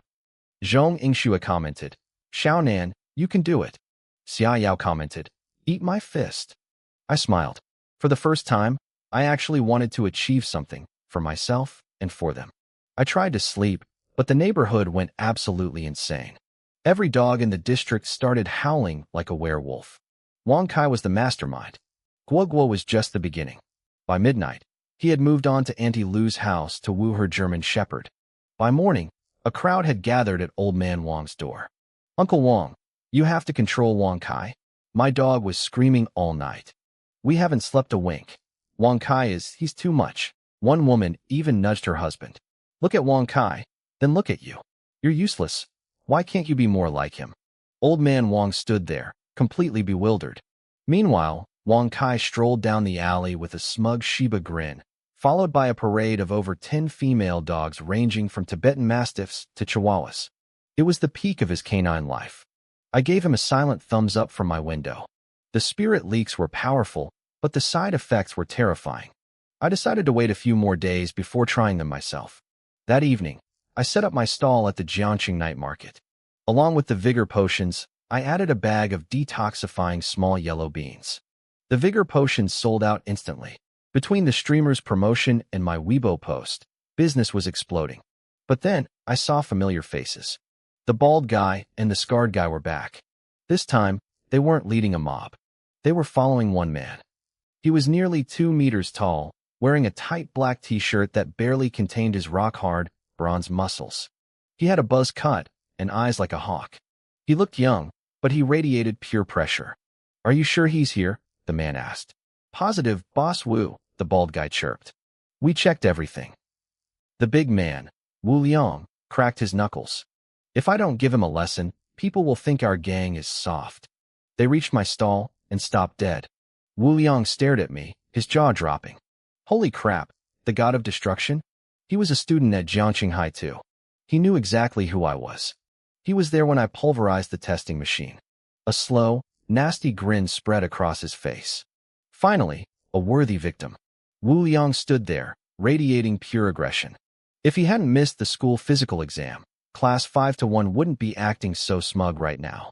He had come here to crush my spirit and show everyone in Jiangqing who the real boss of the high school was. As his massive shadow loomed over my stall, I looked up. It was the trio, Wu Liang, Scarface, and Baldy. I knew exactly why they were here. Trouble had finally arrived. I'm Wu Liang from class 2, he growled, stepping forward. I came here today too. Before he could finish, a loud voice interrupted him. Holy crap, brother, I finally found you. It was Zheng Wei, the bald customer from before. He came rushing over, looking ecstatic. I raised a hand, cutting Wu Liang off mid-sentence. Hold on a sec, I told the 3 thugs. Wu Liang, Scarface, Baldy, just wait a minute. Wu Liang's face turned purple. Wait, we're here to mess you up. You think you can just tell us to wait? Grievance from Wu Liang plus 888. Grievance from Scarface plus 666. Zheng Wei didn't care about their posturing. He arrived at the stall accompanied by 2 pretty girls. When Wu Liang saw the girls looking at him curiously, his tough guy act faltered. He lowered his head slightly, suddenly self-conscious. Jingjing, look how tall and muscular he is, one girl whispered. Isn't that exactly your type? Oh, stop it, the other giggled. Wu Liang actually blushed. He couldn't bring himself to wreck the place in front of two cute girls, so he just stood there, glaring at me and plotting how he'd skin me alive later.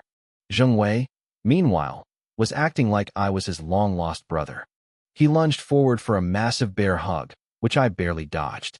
"Brother, you have no idea," Zheng Wei shouted, his eyes gleaming.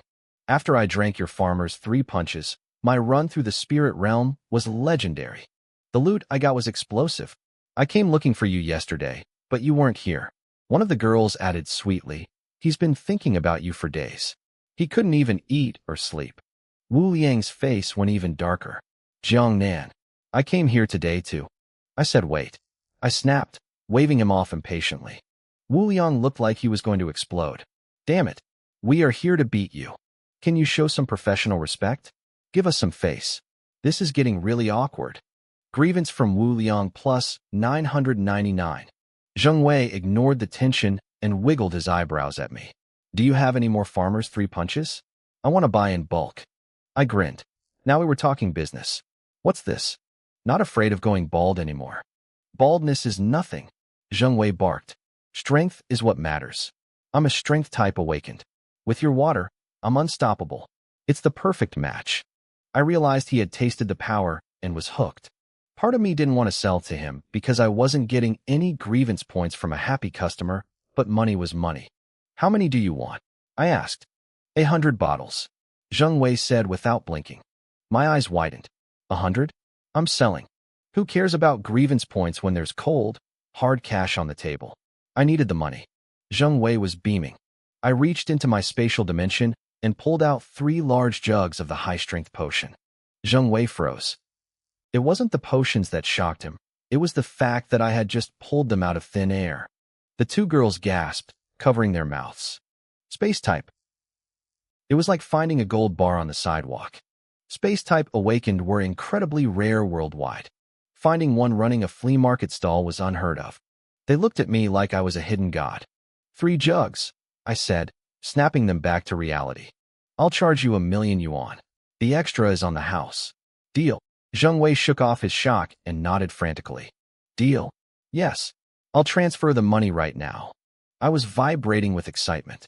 1,000,000 yuan. I had never seen that much money in my life.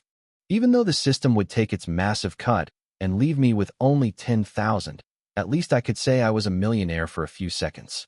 Beside us, Wu Liang's eyes were nearly popping out of his skull. What was happening? A high school senior selling 3 jugs of water for 1,000,000 yuan? Was it made of liquid gold? His brain couldn't process the scene. His entire worldview was crumbling. "Hey, brother," Zheng Wei said. "My uncle owns a bottled water company. Want to sell him a jug for 100,000. Jiang Nan."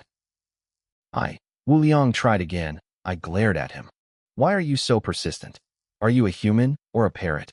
That was the final straw. Wu Liang snapped. "A parrot? You ever see a parrot this ripped?" With a violent rip, his black t-shirt shredded into pieces. A primal, savage aura erupted from his body. Thick, black, oily fur sprouted across his skin. His muscles swelled until he was a hulking mass of man and beast.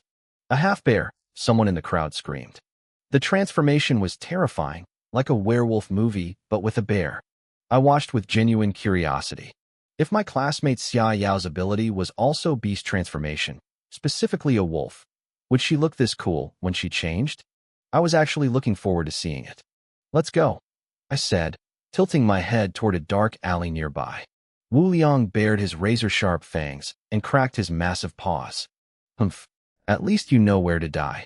Zheng Wei and the girls looked worried. "Brother, do you need help?" I waved them off without looking back. "Just watch my stall." The girl with the bun hairstyle whispered, "Oh no, I think I'm falling for him. What do I do? He's so cool." Zheng Wei was less optimistic. Space types were notoriously fragile in the early stages, and that black bear looked incredibly strong. But I wasn't looking for a place to hide. I wanted to see how far I could push myself before the final exams. A bronze rank, 3-star fighter like Wu Liang was the perfect punching bag. Deep in the alley, Wu Liang sneered. "I've wanted to test you for a long time. Don't worry, I'll try not to kill you too quickly." His reward was a red brick flying straight at his face. The brick shattered against his snout. Wu Liang roared in fury, charging forward in 2 massive strides. He swung a paw fist with enough force to whistle through the air. His fist slammed into the brick wall, creating a web of cracks that made the streetlights flicker. But I wasn't there. I had blinked behind him. Using my sucker punch mastery, I brought another brick down hard on the back of his head. The brick disintegrated. Wu Liang's head snapped forward, dazed for a second, before he swung a blind backhand at me. I didn't teleport this time. I caught his massive arm with both hands, used his own momentum against him, and executed a perfect over-the-shoulder throw. His massive, bear-like body soared through the air, smashing into a streetlight and crumpling against the wall. Before he could recover, I started launching bricks like cannonballs. Baldy and Scarface stood at the alley entrance, paralyzed. Holy crap, people usually throw knives or needles. This guy throws construction materials. Wu Liang let out a blood-curdling howl. He stood up, his eyes glowing with murderous intent. He began a second stage of transformation. His pants shredded as he grew into a 4-meter-tall monstrosity. The pressure he radiated was suffocating. He raised a massive paw to crush me, but I froze. Not out of fear, but because of what I saw. "Wait, your transformation," I muttered, staring at his lower half. I stared at him, my eyes widening. "Are you serious? You're transforming, and you're not even wearing shorts? Have you no shame?" The sight was burned into my brain. It was pure mental pollution. I realized then that Wu Liang probably didn't want to fight naked, but there wasn't a pair of shorts on Earth that could survive his transformation. A normal 2-meter giant swelling into a 4-meter black bear was just too much for fabric to handle. He probably never used his full form at school for this exact reason. But tonight, he had no choice. Wu Liang lunged, his massive paw slamming into a nearby wall and leaving a gaping hole. I didn't wait around. I teleported instantly, appearing next to a fallen streetlight. I grabbed the cold metal pole and held it level. A notification flashed in my mind. Trigger skill, Spear Mastery, LV0. I didn't hesitate. I dumped 100 points into it immediately. Skill upgraded, Spear Mastery LV0, Proficient. Suddenly, decades of combat experience flooded my brain. The metal pole felt like an extension of my own arm. I spun the streetlight in a dazzling flourish, the metal whistling through the air, and swung it with everything I had. "Come on, you big rug," I shouted. "If Wu Song could kill a tiger, I can take down a bear." The heavy metal pole tore through the air with a piercing shriek and slammed into Wu Liang's side. Boom. It felt like hitting a brick wall with a semi-truck. Wu Liang's 400-kilogram body was sent flying through the air. He hit the ground hard, gasping for breath and snarling in pain. He tried to scramble back up, but I wasn't done. The streetlight was a blur in my hands. I lunged, swept, and struck with a series of high-level maneuvers that left the bear man howling in agony. He couldn't even find an opening to strike back. Baldy and Scarface stood there with their mouths hanging open. My movements were a masterpiece of raw power and grace. I looked like a spear-fighting grandmaster. For a second, I thought they were actually going to clap for me. Crack. The streetlight caught Wu Liang square in his bare face.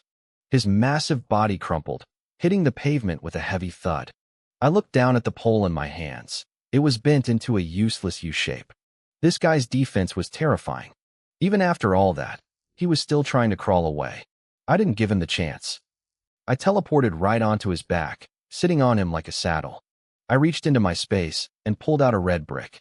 I started swinging. Why didn't I use my fists? Because hitting him hurt my hands. After shattering about 20 bricks against his skull, Wu Liang finally went limp. He was out cold. I climbed off him, breathing heavily. "Stupid bear," I muttered. Then, I turned toward Baldy and Scarface with a bright, terrifying smile. The two of them shivered. Their faces were masks of pure horror. "Wait, Brother Nan. Don't," Scarface yelled. "I'll do it myself." Before I could move, Scarface turned and sprinted headfirst into a streetlight. There was a loud clack, the pole shook 3 times, and Scarface collapsed in a heap. Baldy's eyes twitched. He looked at his fallen comrade with respect. "Brother Scar, you really are a veteran of the streets." Baldy steeled his resolve and charged toward a concrete wall. Thud. Ow. Damn it. Baldy bounced off the wall, his face covered in blood, but he was still wide awake. He looked at me, saw me walking closer, and panicked. He backed up and rammed the wall again. Thud. Still awake. Blood was everywhere now. He hit it a third time. Thud. I stood there, confused. Was he not hitting it hard enough?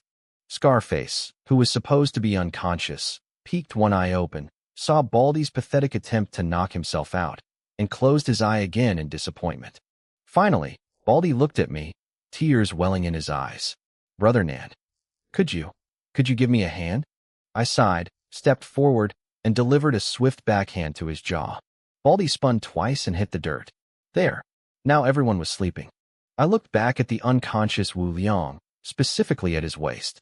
His transformation was impressive, but his lack of dignity was tragic. Fine, I sighed. I'm a kind soul. I reached into my spatial dimension, pulled out a pair of spare boxers, and tossed them over his lower half before heading back to my stall. Zheng Wei was staring at me like I was a god. He had seen the whole fight. Brother Nan, take me as your disciple. I have money. Lots of it. The two girls nearby had stars in their eyes. My spear technique and teleportation had clearly left an impression. Big brother, one of them squeaked. Do you want a disciple who can act like a little sister?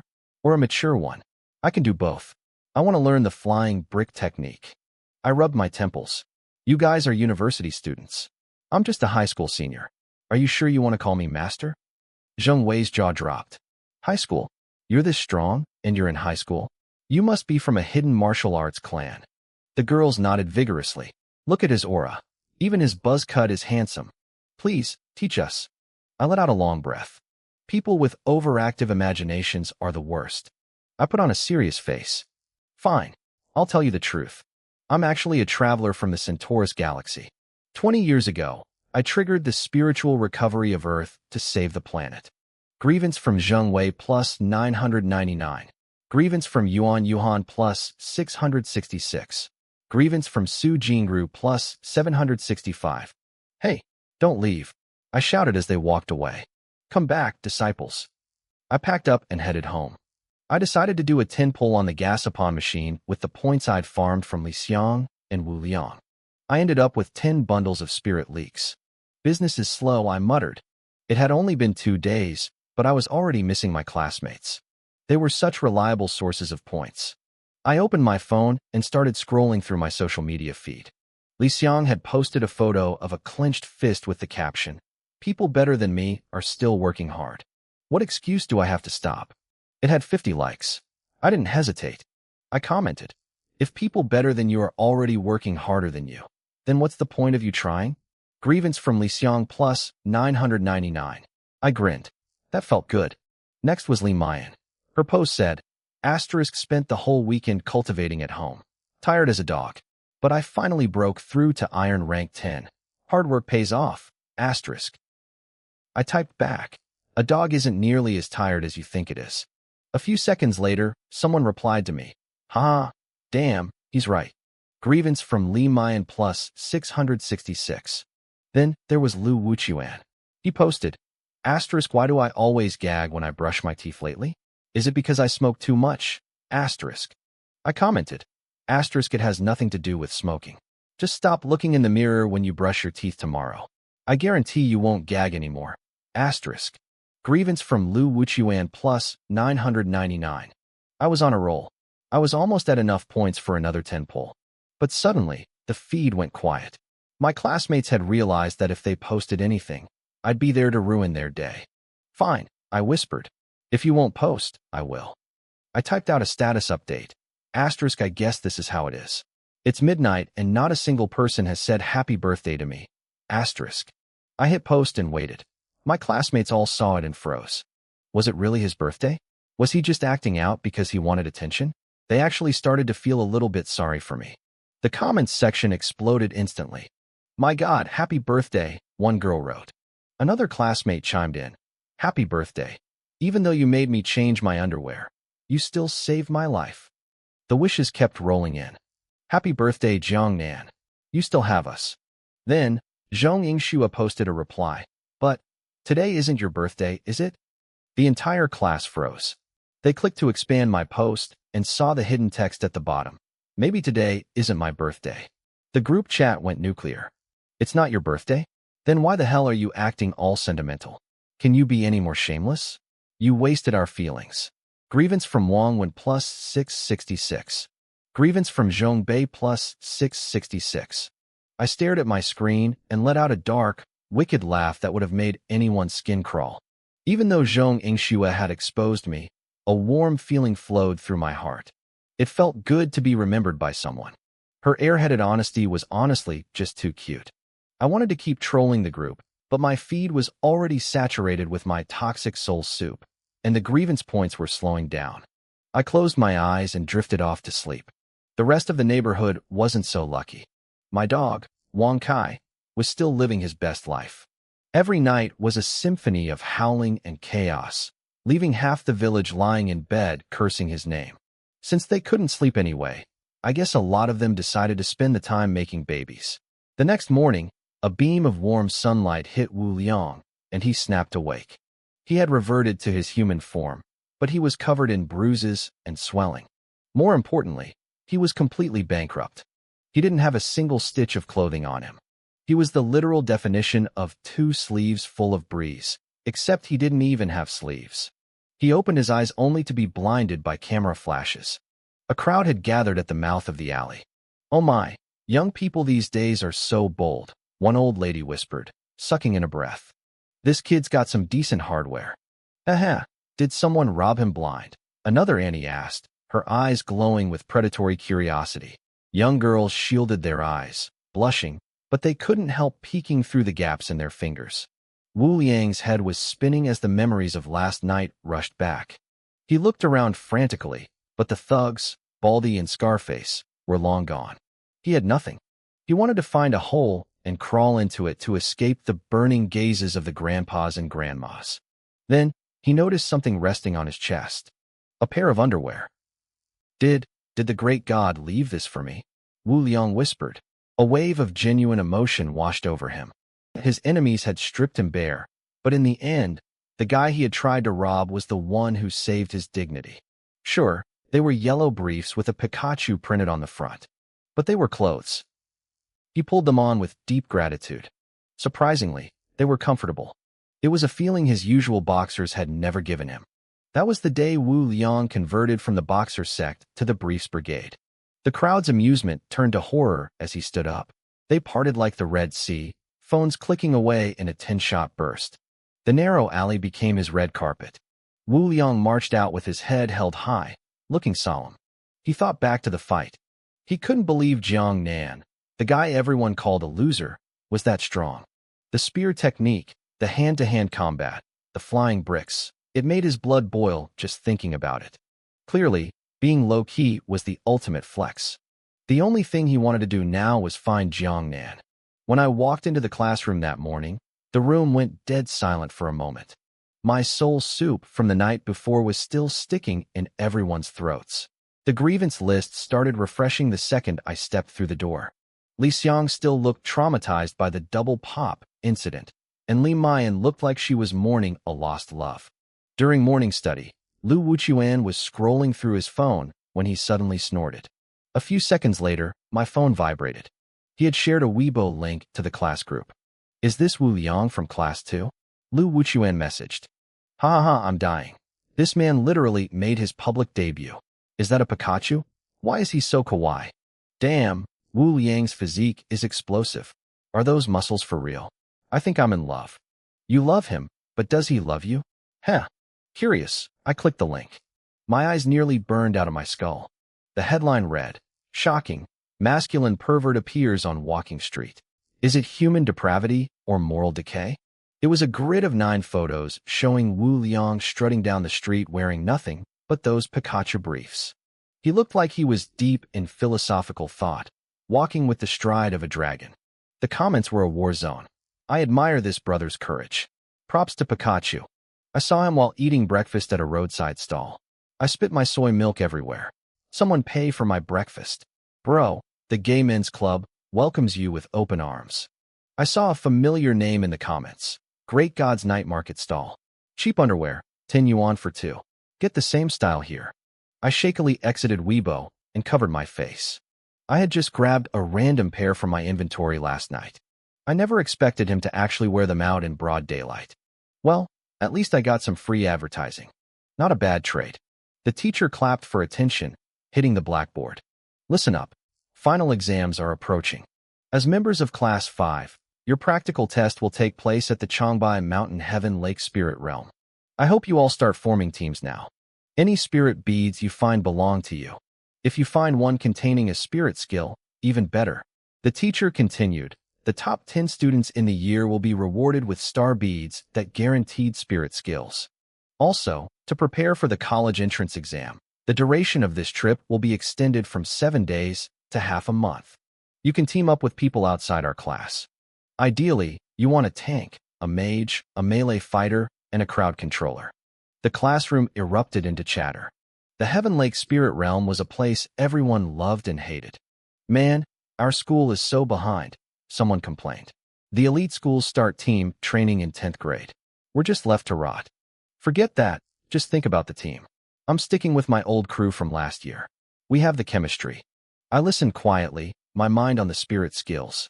It was rare to find low-level spirit beasts with skills, and even rarer to find one that matched your element. A spirit warrior can only absorb a skill that matches their affinity. For me, that meant space type. China is vast, but space-type beasts are incredibly rare and strictly controlled by the association. Even if there were some, I couldn't just get my hands on them. My teleport was an innate ability, but I needed more. I wondered if the school's top 10 prize would include a space-type bead for me. Why isn't the great god looking for teammates? Li Xiang sneered, loud enough for me to hear. He's so strong, a dual-awakened genius, Lu Wuchuan mocked. Does he even need teammates? Our great god is the man who punched the testing machine to death. He probably thinks the beasts in the spirit realm will just stand there and let him hit them like the machine did. Ha. Our god has never even been to a spirit realm. He's not scared. He's got his teleportation, right? He's only good at running away, they sneered. His survival skills are top tier, but killing a spirit beast? Our god has probably never even killed a chicken. A loser is always a loser. The classroom was filled with cold laughter. They whispered about how my dual awakening was a joke and how no sane person would ever team up with a drag like me.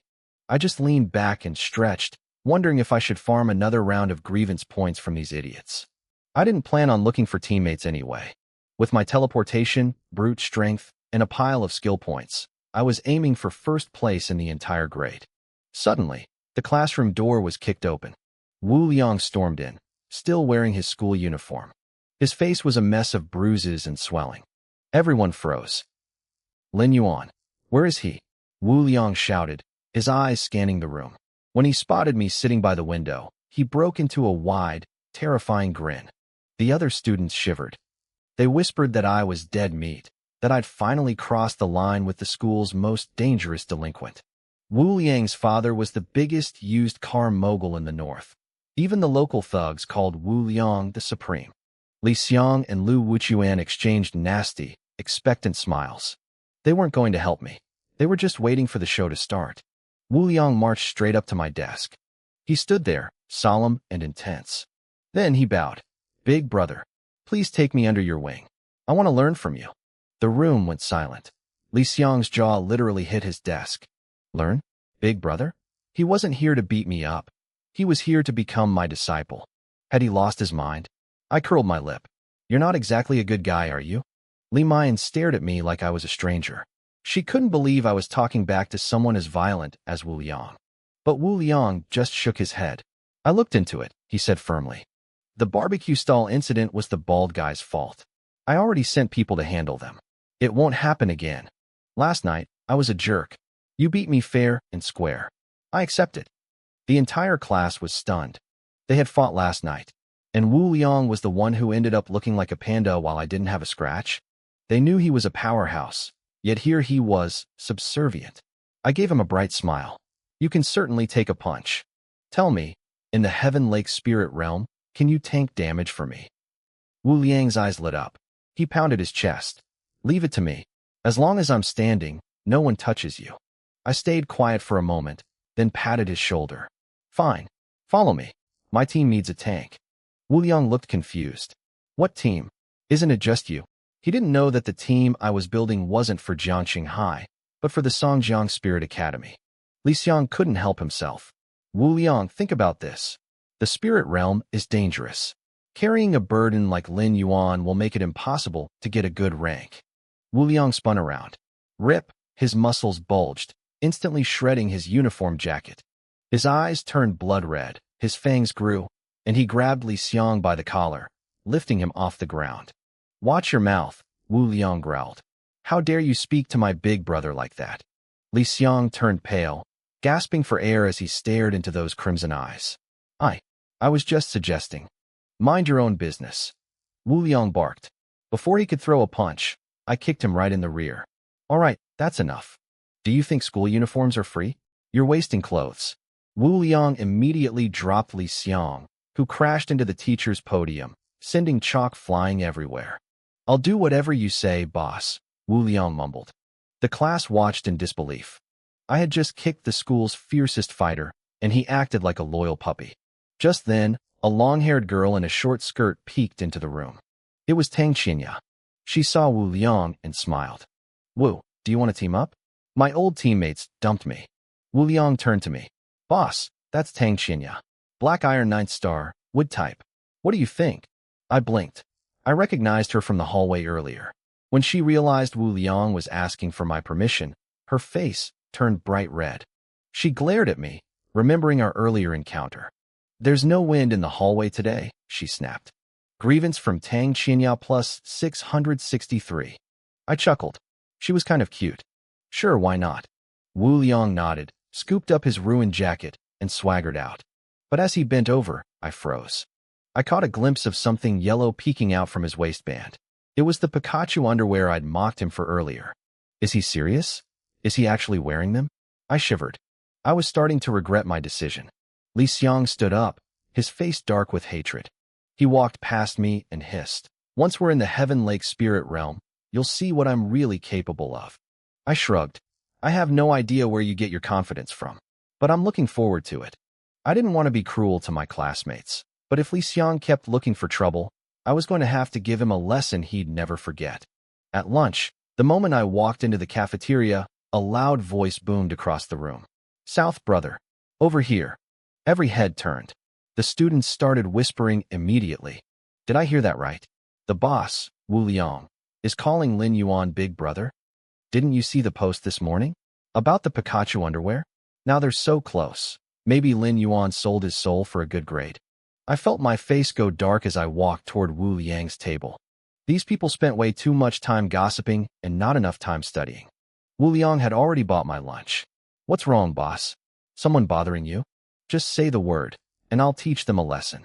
I looked at him, feeling a headache coming on. How are your grades? Wu Liang puffed out his chest proudly. Every exam, I use my strength to show everyone exactly how many people are in our grade. I almost face-planted into my rice. He was dead last. Every single time. For the final exams, I said, my voice cold, I want you to reach 3rd place. Got it. Wu Liang slapped his chest. 3rd from the bottom? No problem. 3rd from the top. I snapped. Wu Liang stared at me, his eyes wide like a startled ox. South, brother, you've lost your mind. Even if you stuffed the textbooks directly into my brain, I couldn't hit top 3. I rolled my eyes. Is your head full of muscle too? You have to make the top 3. Otherwise, don't bother following me anymore. Wu Liang looked genuinely hurt. But why? I leaned in, my voice dropping. Have you thought about your future? Are you just going to drift along like this? Maybe you'll inherit the family business and become some local thug, but is that where your life ends? The world is huge, Wu Liang. I want to stand at the peak and see it all. The question is, can you keep up with me? Silence fell over him. He knew I was saying this because I actually cared. Get into the top 3, I muttered, and I'll take you with me to Songjiang Spirit Academy. Wu Liang froze. He finally understood what I meant when I told him to follow me. It wasn't just about high school. It was about the rest of our lives. Bam! He slammed his palm onto the cafeteria table, his face turning bright red with emotion. Say no more. I'm in. The sudden explosion of noise made the entire cafeteria go silent. I looked down at my tray. The vibration had sent my rice flying everywhere. Brother, I sighed. Did you have to be that passionate? I haven't even taken a single bite yet. Tang Qinya, who was sitting nearby and looked thoroughly startled, spoke up softly. I can help tutor Wu Liang if he needs it. Wu Liang looked like he was about to cry from gratitude. I'm counting on you. If I can't learn it, I'll just find everyone who scored higher than me and beat them up until they drop out. I shook my head. You're currently dead last. That's a lot of people to beat up. Maybe just try the books first. After lunch, Wu Liang went into beast mode. He stared at his textbook with such intensity one thought he might burn a hole through the pages. I felt a sense of pride. I had picked him for a reason. He was tough, honest, and didn't have a devious bone in his body. In our fight, I saw his resilience. No matter how many times I knocked him down, he tried to stand back up. But mostly, it was what he said during the test. As long as I'm standing, I won't let you get hurt. That was why I needed him by my side.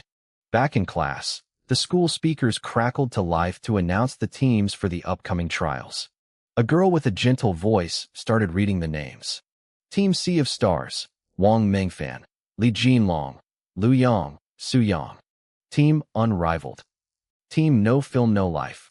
Team Prosperous Democratic Friendly Harmonious. Team Jiangqing Yanko Dance. The announcer started stuttering. She sounded like she was having a stroke trying to read these ridiculous names. Is that Li Zhou or I Zhou? Pinyin, she muttered under her breath, her frustration leaking through the mic. Finally, she reached a name that sounded professional. Team Always First, Li Xiang, Li Mayan, Lu Chuanwu, Ling Feng. The classroom erupted in whispers. That was a seed team for sure. Two powerful mages, a melee fighter, and a tank. Li Xiang was already bronze 3-star, and Li Mayan would likely hit bronze before the finals. With Ling Feng's speed and Lu Chuanwu's rhino transformation, they were a fortress. Li Xiang turned around from the front row, giving me a provocative smirk. Li Mayan just narrowed her eyes. They were clearly planning to settle the score during the exam. The announcer paused again. I could practically hear her sighing through the speakers. Then, with a voice full of pure resentment, she read, Team Lin Yuan is always right. Members, Lin Yuan, Wu Liang, Tang Qinya. Grievance from Zhang Hong plus 999. What did Lin Yuan even say that was so right? Someone whispered. Who cares? The name is hilarious. Wu Liang gave me a big thumbs up. South brother, you're so cultured. Tang Qinya just buried her face in her hands. This is too embarrassing. Lu Chuanwu sneered from his seat. One meathead and two dead weights. No wonder you only have 3 people. If you had a 4th, they'd probably be. Clang. I stood up, grabbing my chair. If you finish that sentence, I'll end you right here. I gave him a bright, sunny smile, but in my other hand, I pulled a heavy brick out of my spatial dimension. The class went dead quiet. The weak Lin Yuan they used to know was gone. Lu Chuanwu's face turned pale, but he didn't dare speak. Just then, the teacher walked in. Lin Yuan, why are you holding a brick? Oh, this. I gestured to the desk. I didn't have a ruler to draw straight lines, so I thought I'd use this. Grievance from teacher plus 666. I actually used the brick to draw a line on my paper. Li Xiang and his crew looked disgusted, but I didn't care. Let them have their moment now. Once we hit the Heaven Lake realm, things were going to change. After school, I walked past the local barbecue stalls. Business was booming. A group of tough-looking punks were standing guard around the tables, and Scarface was actually busy serving plates to customers. The moment they saw me, they all straightened up and bowed in unison. Good evening, South brother. Every customer in the area stopped eating to stare at me. Zhou Yi, the stall owner, ran over. Xiao Nan, you're here. Yuqing, come say hello. I blinked, confused. What are these guys doing here? Zhou Yi laughed nervously. They showed up this afternoon and insisted on helping. They said if I didn't let them work, they'd kneel in front of the stall all day. I couldn't say no. I looked at Scarface. He gave me a shy, awkward smile. I figured this was Wu Liang's doing. It's fine, Uncle Zhou. Just use them as free labor. If any of them act up, call me. This area can be rough, so having them around will keep the peace. Zhou Yuqing walked over, her face slightly red. We don't really need this many people, but thank you, Brother Lin Yuan. I patted her head affectionately. Nobody's bothering you lately, right? She gave me a sweet smile. No, everyone has been very kind. I chuckled. They better be. On my way home, I peeked into Old Man Wang's yard. His dog, Wang Kai, was lying by his kennel, looking like he'd lost 10 pounds. He looked exhausted. There was a literal line of female dogs waiting outside his gate. Gua Gua, the little dog from the barbecue stall, trotted up, barked excitedly, and grabbed Wang Kai by the tail, dragging him back into the kennel. Wang Kai's face was the definition of despair. A few minutes later, Gua Gua walked out looking refreshed, and a large German shepherd took her place, dragging the poor dog back in. I shivered. Good luck, Wang Kai. I've done all I can for you. It seemed my spirit leaks had some intense side effects. But hey, they definitely worked. I needed to start selling those soon. Once I got home, I decided to do a massive 10-pull on the gacha system. I had saved up over 310,000 grievance points over the last 3 days. The first 2 pulls gave me 20 bundles of spirit leaks. I cursed under my breath. The third pull gave me the thank you for playing message. Consolation prize, 1 pair of Hulk brand boxers. Grand prize, 1 peerless beauty pill. Grand prize, 1 peerless beauty pill. I froze. Not only did I get a weird new consolation prize, but I actually pulled 2 real prizes. After seeing how well the wash fruit worked, I was buzzing with excitement. I checked the description. Peerless beauty pill, after consumption, improves physical appearance to be flawless and breathtaking. I stared at the screen, completely stunned. I was expecting a spirit bead or maybe an upgrade potion, something to actually boost my combat power. But a peerless beauty pill? What the hell was that? Was the system trying to turn me into a plastic surgery disaster?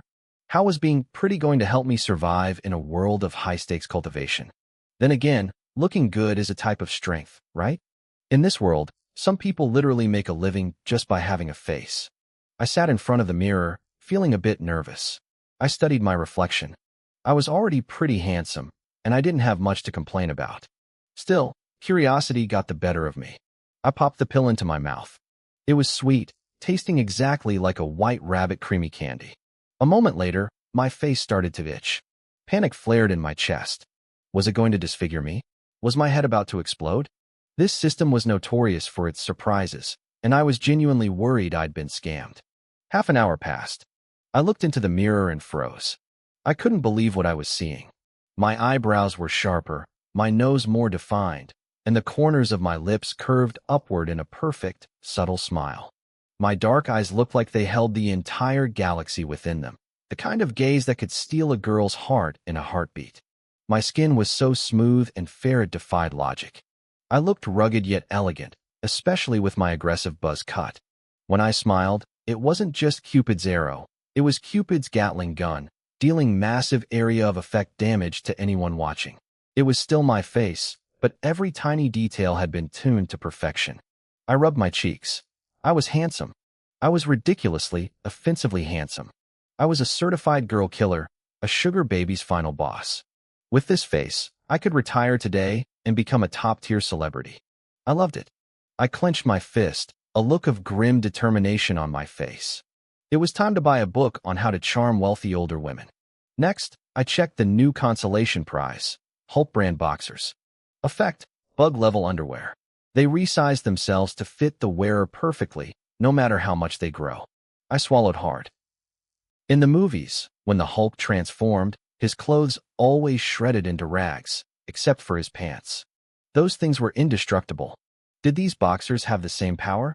This was a godsend for any spirit user with a beast transformation ability. As for the side effects, I wasn't the one wearing them, so I didn't care. Maybe I'd let Wu Liang test them out. That image of him was still burned into my brain. I also noticed that the spirit leaks had been added to the system shop. 1 bundle cost 300 grievance points. Suddenly, my phone buzzed. It was a video call from the wolf girl, Xia Yao. I hit accept. On the screen, Xia Yao was clinging to Zhong Yingshue's arm, both of them grinning. It looked like they were out on a busy street. Xiao Nan, come out for dinner, Xia Yao chirped. Xue Xue is in a great mood today. It's her treat. Zhong Yingxue smiled warmly. Xiao Nan, what do you want to eat today? Seeing those 2 beauties instantly lifted my spirits. Where are you guys? I'm on my way. Xia Yao squinted at the screen and pouted. Xiao Nan, you're a grown man. Why are you using a level 10 beauty filter on a video call? Turn it off. You're blinding me with that fake glow. I don't have a filter on, I argued. Liars get no dessert. Shue shue, are phone filters really this terrifying nowadays? Zhong Yingxue just rolled her eyes and ignored her. We're waiting for you at Century Square. Got it. See you there. I hung up, feeling helpless. Was it my fault I was this handsome? It wasn't a filter. The filter was literally baked into my skin. While I was getting ready to head out, my buddy Wu Liang was back at his house, buried under a mountain of books. He hadn't even stopped for dinner. His father, Wu Fu, walked in wearing nothing but a pair of slippers and an open shirt. Son, eat something. Your mom just finished cooking. Wu Fu stopped dead. His eyes nearly popped out of his head. What are you doing? He assumed his son was just doodling in his textbooks. That's what students did, right? But as he got closer, his jaw dropped. Holy crap, you're actually doing math problems? Son, have you lost your mind? You're studying. The desk was covered in thick reference books. 3 years of college entrance exams, 5 years of mock tests. Wu Liang looked up, his face dark. Dad, go eat. Don't disturb me. I need to rank in the top 3 of the grade by the end of this semester. Wu Fu was devastated. Top 3? What happened to dropping out after high school? What about becoming a thug? What about taking over my business so I can retire in peace? Wu Liang looked at him with pure disdain. I don't want a life that's that easy. Did someone bully you? Wu Fu asked, his voice trembling with worry. Tell me who. I'll send the boys. Wu Liang stood up and pushed him out the door. Dad, I'm studying. Leave me alone. Wu Fu stood in the hallway, questioning his entire existence. Honey, our son, I think he's caught some kind of weird disease. What's wrong with him? His wife yelled from the kitchen. He's studying. He wants to be top 3 in his class. I think you're the one who's sick, she screamed back. Get your ass in here and eat. Meanwhile, I was walking down the street in my usual gear, big shorts, flip-flops, and a Sailor Moon t-shirt. It was a chaotic look, but my head-turn rate was off the charts. From 80-year-old grandmothers to 13-year-old girls, everyone was staring. Oh my God, who is that guy?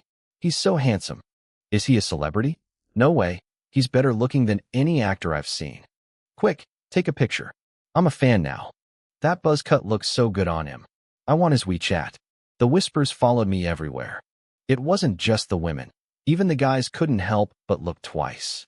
By the time I reached Century Square, I'd been asked for my WeChat 17 times and stopped for 3 photos. I accepted every single request. My WeChat moments were a goldmine for grievance points. I wasn't about to let that opportunity slide. Xiaonan, over here. Zhong Yingxue was waving under a street lamp. She looked stunning in a sky blue dress and white sandals, her black hair tied back in a simple ponytail. She looked elegant and gentle. Xia Yao, on the other hand, was all energy. She wore a black tube top under a white sun shirt with denim shorts that showed off her incredibly long legs. As I walked up, the 3 of us became the center of attention. Xia Yao stared at me, rubbing her eyes in disbelief. My God, I thought it was a filter on the phone. We haven't seen you in a few days. How did you get this handsome?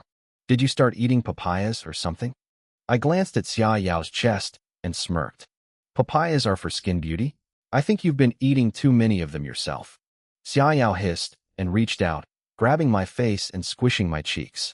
Grievance points from Xia Yao plus 333. Wow, your skin is so soft. And so white. She looked genuinely jealous. Tell me the truth. Did you get work done? Did you go under the knife? I kept a straight face. No. I just washed my face. She let go, looking disgusted. How long has it been since you last washed your face if it makes this much of a difference? Who are you trying to kid? Zhong Yingxue laughed. Xiaonan always had a good foundation. He deserves to be this handsome. Come on, let's go get hot pot. I grinned. Shue shue is the best. Though, deserves to be handsome sounds a bit weird. Anyway, why the sudden dinner? It's only Monday. Can't I just say I missed you? Zhong Yingxue teased. Xia Yao leaned in with a mischievous grin. That guy Luo Tian took 2 weeks of leave. School is finally peaceful again without him buzzing around. Shue shue is thrilled. I shared a knowing look with Xia Yao and we high-fived.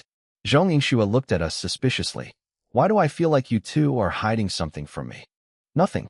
I swear on my conscience. Xia Yao said, clutching her chest. I rolled my eyes.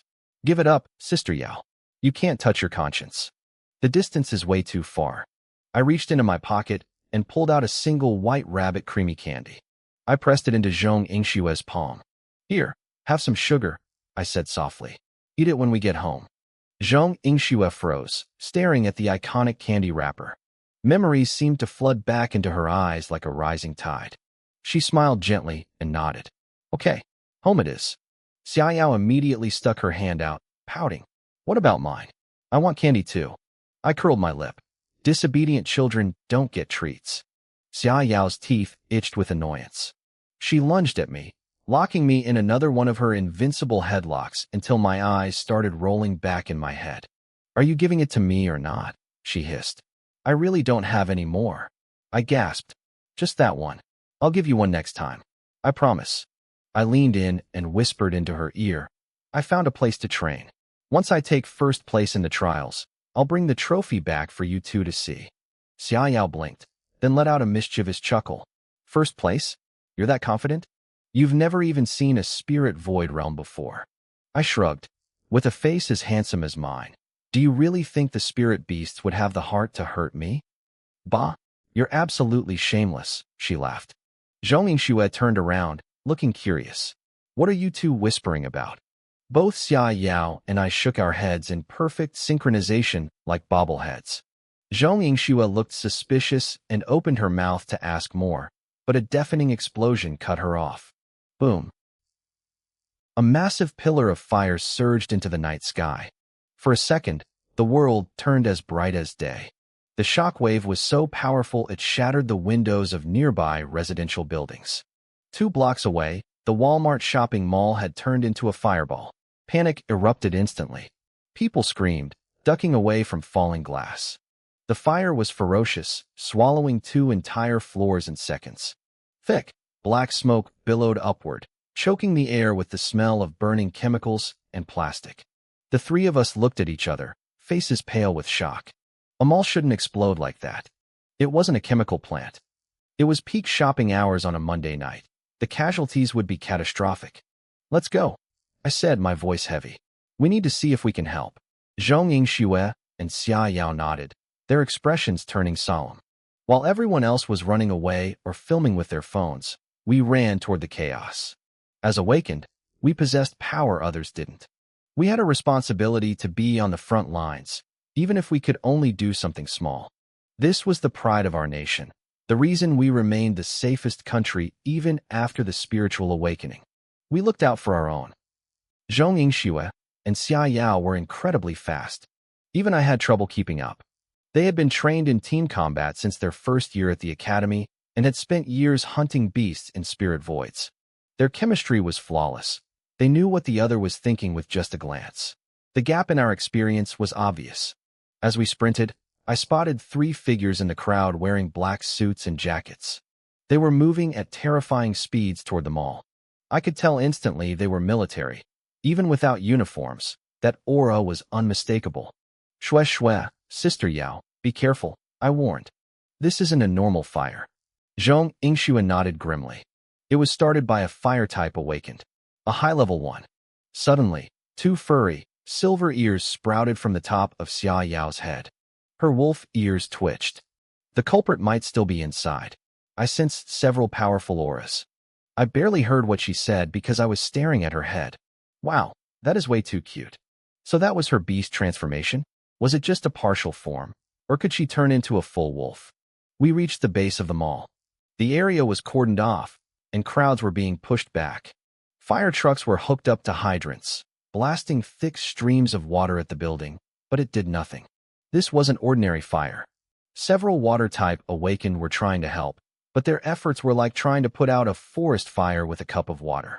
It wasn't just fire trucks. There were armored police vans and a military jeep. Reporters were already live-streaming the disaster. The fire had consumed the 4th and 5th floors and was licking at the 6th. This is Shuo reporting live, a journalist shouted into a camera. It's 8:03 p.m. The Jiangxing Walmart is engulfed in flames. Rescue efforts are underway, but the situation is dire. The narrow streets make it impossible to set up air cushions, and several people are trapped on the 6th floor. The camera panned up. A mother was huddled at a 6th floor window, clutching a child. The smoke was becoming unbearable. She looked like she was about to jump. "I'm not afraid of the fire," Zhong Yingxue said, her voice trembling with frustration. "But I have no way to get them down safely." Xia Yao paced in circles, her tail probably twitching under her clothes. "The 6th floor is too high. I can't jump that far." I stared at the building, my mind racing. "I have a way." "Xiao Nanyu." Before they could finish, I shoved through the crowd. A police officer blocked my path. "Kid, get back. It's dangerous." "I'm an awakened," I shouted. "I can save them." The officer hesitated, then pointed toward a tent. "Fine. Go register over there first. We have to keep track of everyone entering the zone." Register? There wasn't time. Another explosion rocked the building. Flames shot 10 meters out of the windows. Suddenly, 4 figures leaped from the 6th floor windows, clearing the gap to the roof of a neighboring building. They started sprinting away across the rooftops. Immediately after, a woman in a black jacket plummeted from the 6th floor. Crunch! She landed directly on a parked jeep, crushing the roof flat. She hopped off the wreckage, wearing a black beret, her face smeared with soot. She marched to the military jeep, ripped the door off its hinges like it was made of paper, and threw it into the street. "Pursue them," she barked. The military jeep roared to life, chasing the fleeing figures. Several other black jackets in the crowd vanished into the shadows to follow. I swallowed hard. That woman was terrifying. What kind of monstrous physical stats did she have? The crowd was still reeling from the sight when a scream went up. The mother on the 6th floor had lost her footing. She tumbled out of the window, still clutching her child. "Someone's falling," the reporter screamed. "What do we do?" There was no time for registration. "I'm going," I yelled. Before the officer could blink, I vanished. I reappeared in midair, 100 feet up. I snatched the mother and child out of the sky, tucked them against my chest, and felt the sickening pull of gravity for a split second. Teleport. We hit the pavement softly, safe and sound. The reporter, Hu Shua, stood there with his mouth hanging open, the camera still rolling. "Did you get that? Did everyone see that?" The reporter was screaming into his microphone. The crowd went wild. It was a miracle. The mother and child were safe, and the cheers were deafening. I saw the police officer give me a massive thumbs up. Xia Yao was jumping up and down, yelling my name. Zhong Yingxue stood there, her face flushed red, her fists clenched in excitement. I could tell she was proud. The mother I had just caught was trembling so hard she couldn't even stand. I knelt down beside her. I told her to relax and that she was safe now. I asked how many people were still inside. Her voice was a ragged whisper. She told me there were maybe 50 or 60, but she wasn't sure if that was everyone. My heart sank. 50 people? The fire department's ladders would never be fast enough. The flames were already swallowing the upper floors. I turned to the nearest firefighter. I told him there were too many people up there and that I was going back in. He started to say something about a protective suit, but I didn't wait. I vanished. 10 seconds later, I reappeared on the pavement, a person in each hand. Before anyone could speak, I was gone again. This time, I came back like a human pack mule. I had 2 people on my shoulders, 2 in my hands, and 1 tucked under my arm. The crowd gasped every time I flickered in and out of existence. In a single minute, I dragged 27 people out of that hellhole. Hu Shua, the reporter, was narrating the whole thing like a championship game. He called me a student and an awakened hero, shouting about how I had saved dozens of lives in seconds. Then his voice turned to a shriek. He noticed my clothes were on fire. I looked down and swore. My shirt was smoking, riddled with burnt holes. The heat inside was becoming unbearable, like standing in a furnace. I reached into my space dimension and pulled out a bottle of my strength potion. I didn't drink it. I dumped the whole 10,000 yuan bottle over my head. It was the most expensive shower of my life. The cold liquid hit my skin, and I felt a sudden, violent jolt of power. My eyes widened. I wondered if this stuff could be absorbed through the skin. I quickly rubbed my scalp, terrified I might go bald from the sheer potency of the potion. My hair was still there. I took a breath and dove back into the smoke. The reporter was getting emotional now. He called me a pretty guardian, because of the cartoon girl printed on my scorched shirt. He started talking about my undaunted spirit and how it brought tears to his eyes. The crowd actually laughed at that.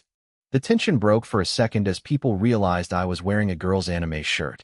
I wanted to die of embarrassment, but I had a job to do. Deep inside the building, in a smoke-filled bathroom, a girl named Yu Qingqing was crouching on a sink. She was live streaming, her face covered in soot and tears. She asked her viewers if she was going to die. The comments were flooded with people telling her to stay low.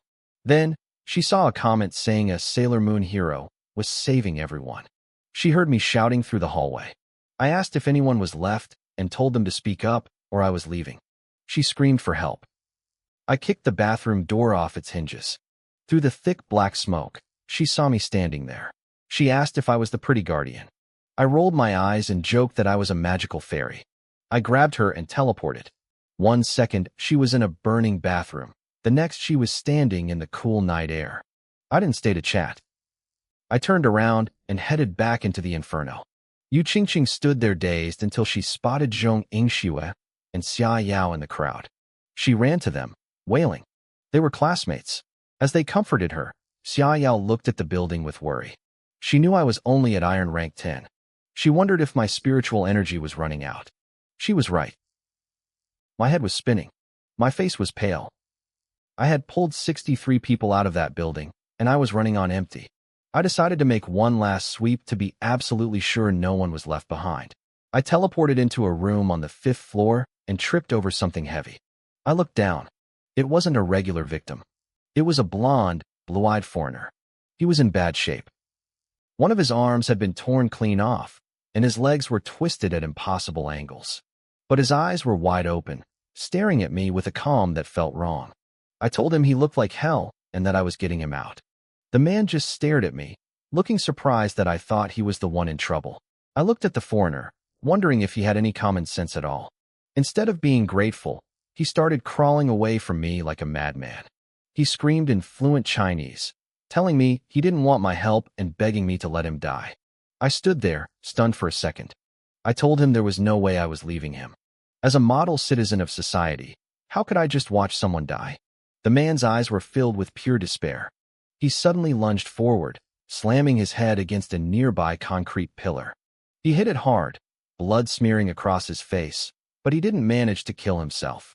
I watched him, feeling a wave of fake heartbreak. I asked him how he could be so cruel to his own body. I reminded him that our bodies are gifts from our parents and shouldn't be treated this way. Without waiting for an answer, I hauled him up and threw him onto my back. A notification popped up in my head. I had just received 1,000 grievance points from someone named Alexander Jokovsky. I whistled under my breath. That was the longest name I had ever seen in my life. Alexander started struggling wildly on my back. He begged me to stop, pleading with me to just let him die. I told him no. Life is precious, I said. He looked like he was losing his mind. He cursed at me, screaming for me to just let go. I kept a firm grip. I told him that surviving such terrible injuries was a sign of luck. I told him that if he didn't die today, great fortune would surely follow him. Alexander looked like the weight of the world was crushing him. He was losing it. I could feel him shaking with rage and terror. He probably thought that if he made it out alive, his life would be a living hell. I felt him squirming, and I let out a cold sneer. A normal person wouldn't be this calm while waiting for death with limbs torn off. Combining that with everything I had seen tonight, his identity was pretty obvious. He wanted to die? I wasn't going to let that happen. Just let me die. I'm begging you. Alexander cried out, sounding like he was on the verge of tears. I can't do that, I replied firmly. Life is too valuable. Let me die and I'll give you money, he shouted. How much? I asked immediately. Alexander froze. I had just been lecturing him about how life was priceless, and now I was asking for a price. Another 666 grievance points rolled in. I didn't wait for him to answer. I dumped him unceremoniously onto the hard floor and started rifling through his clothes.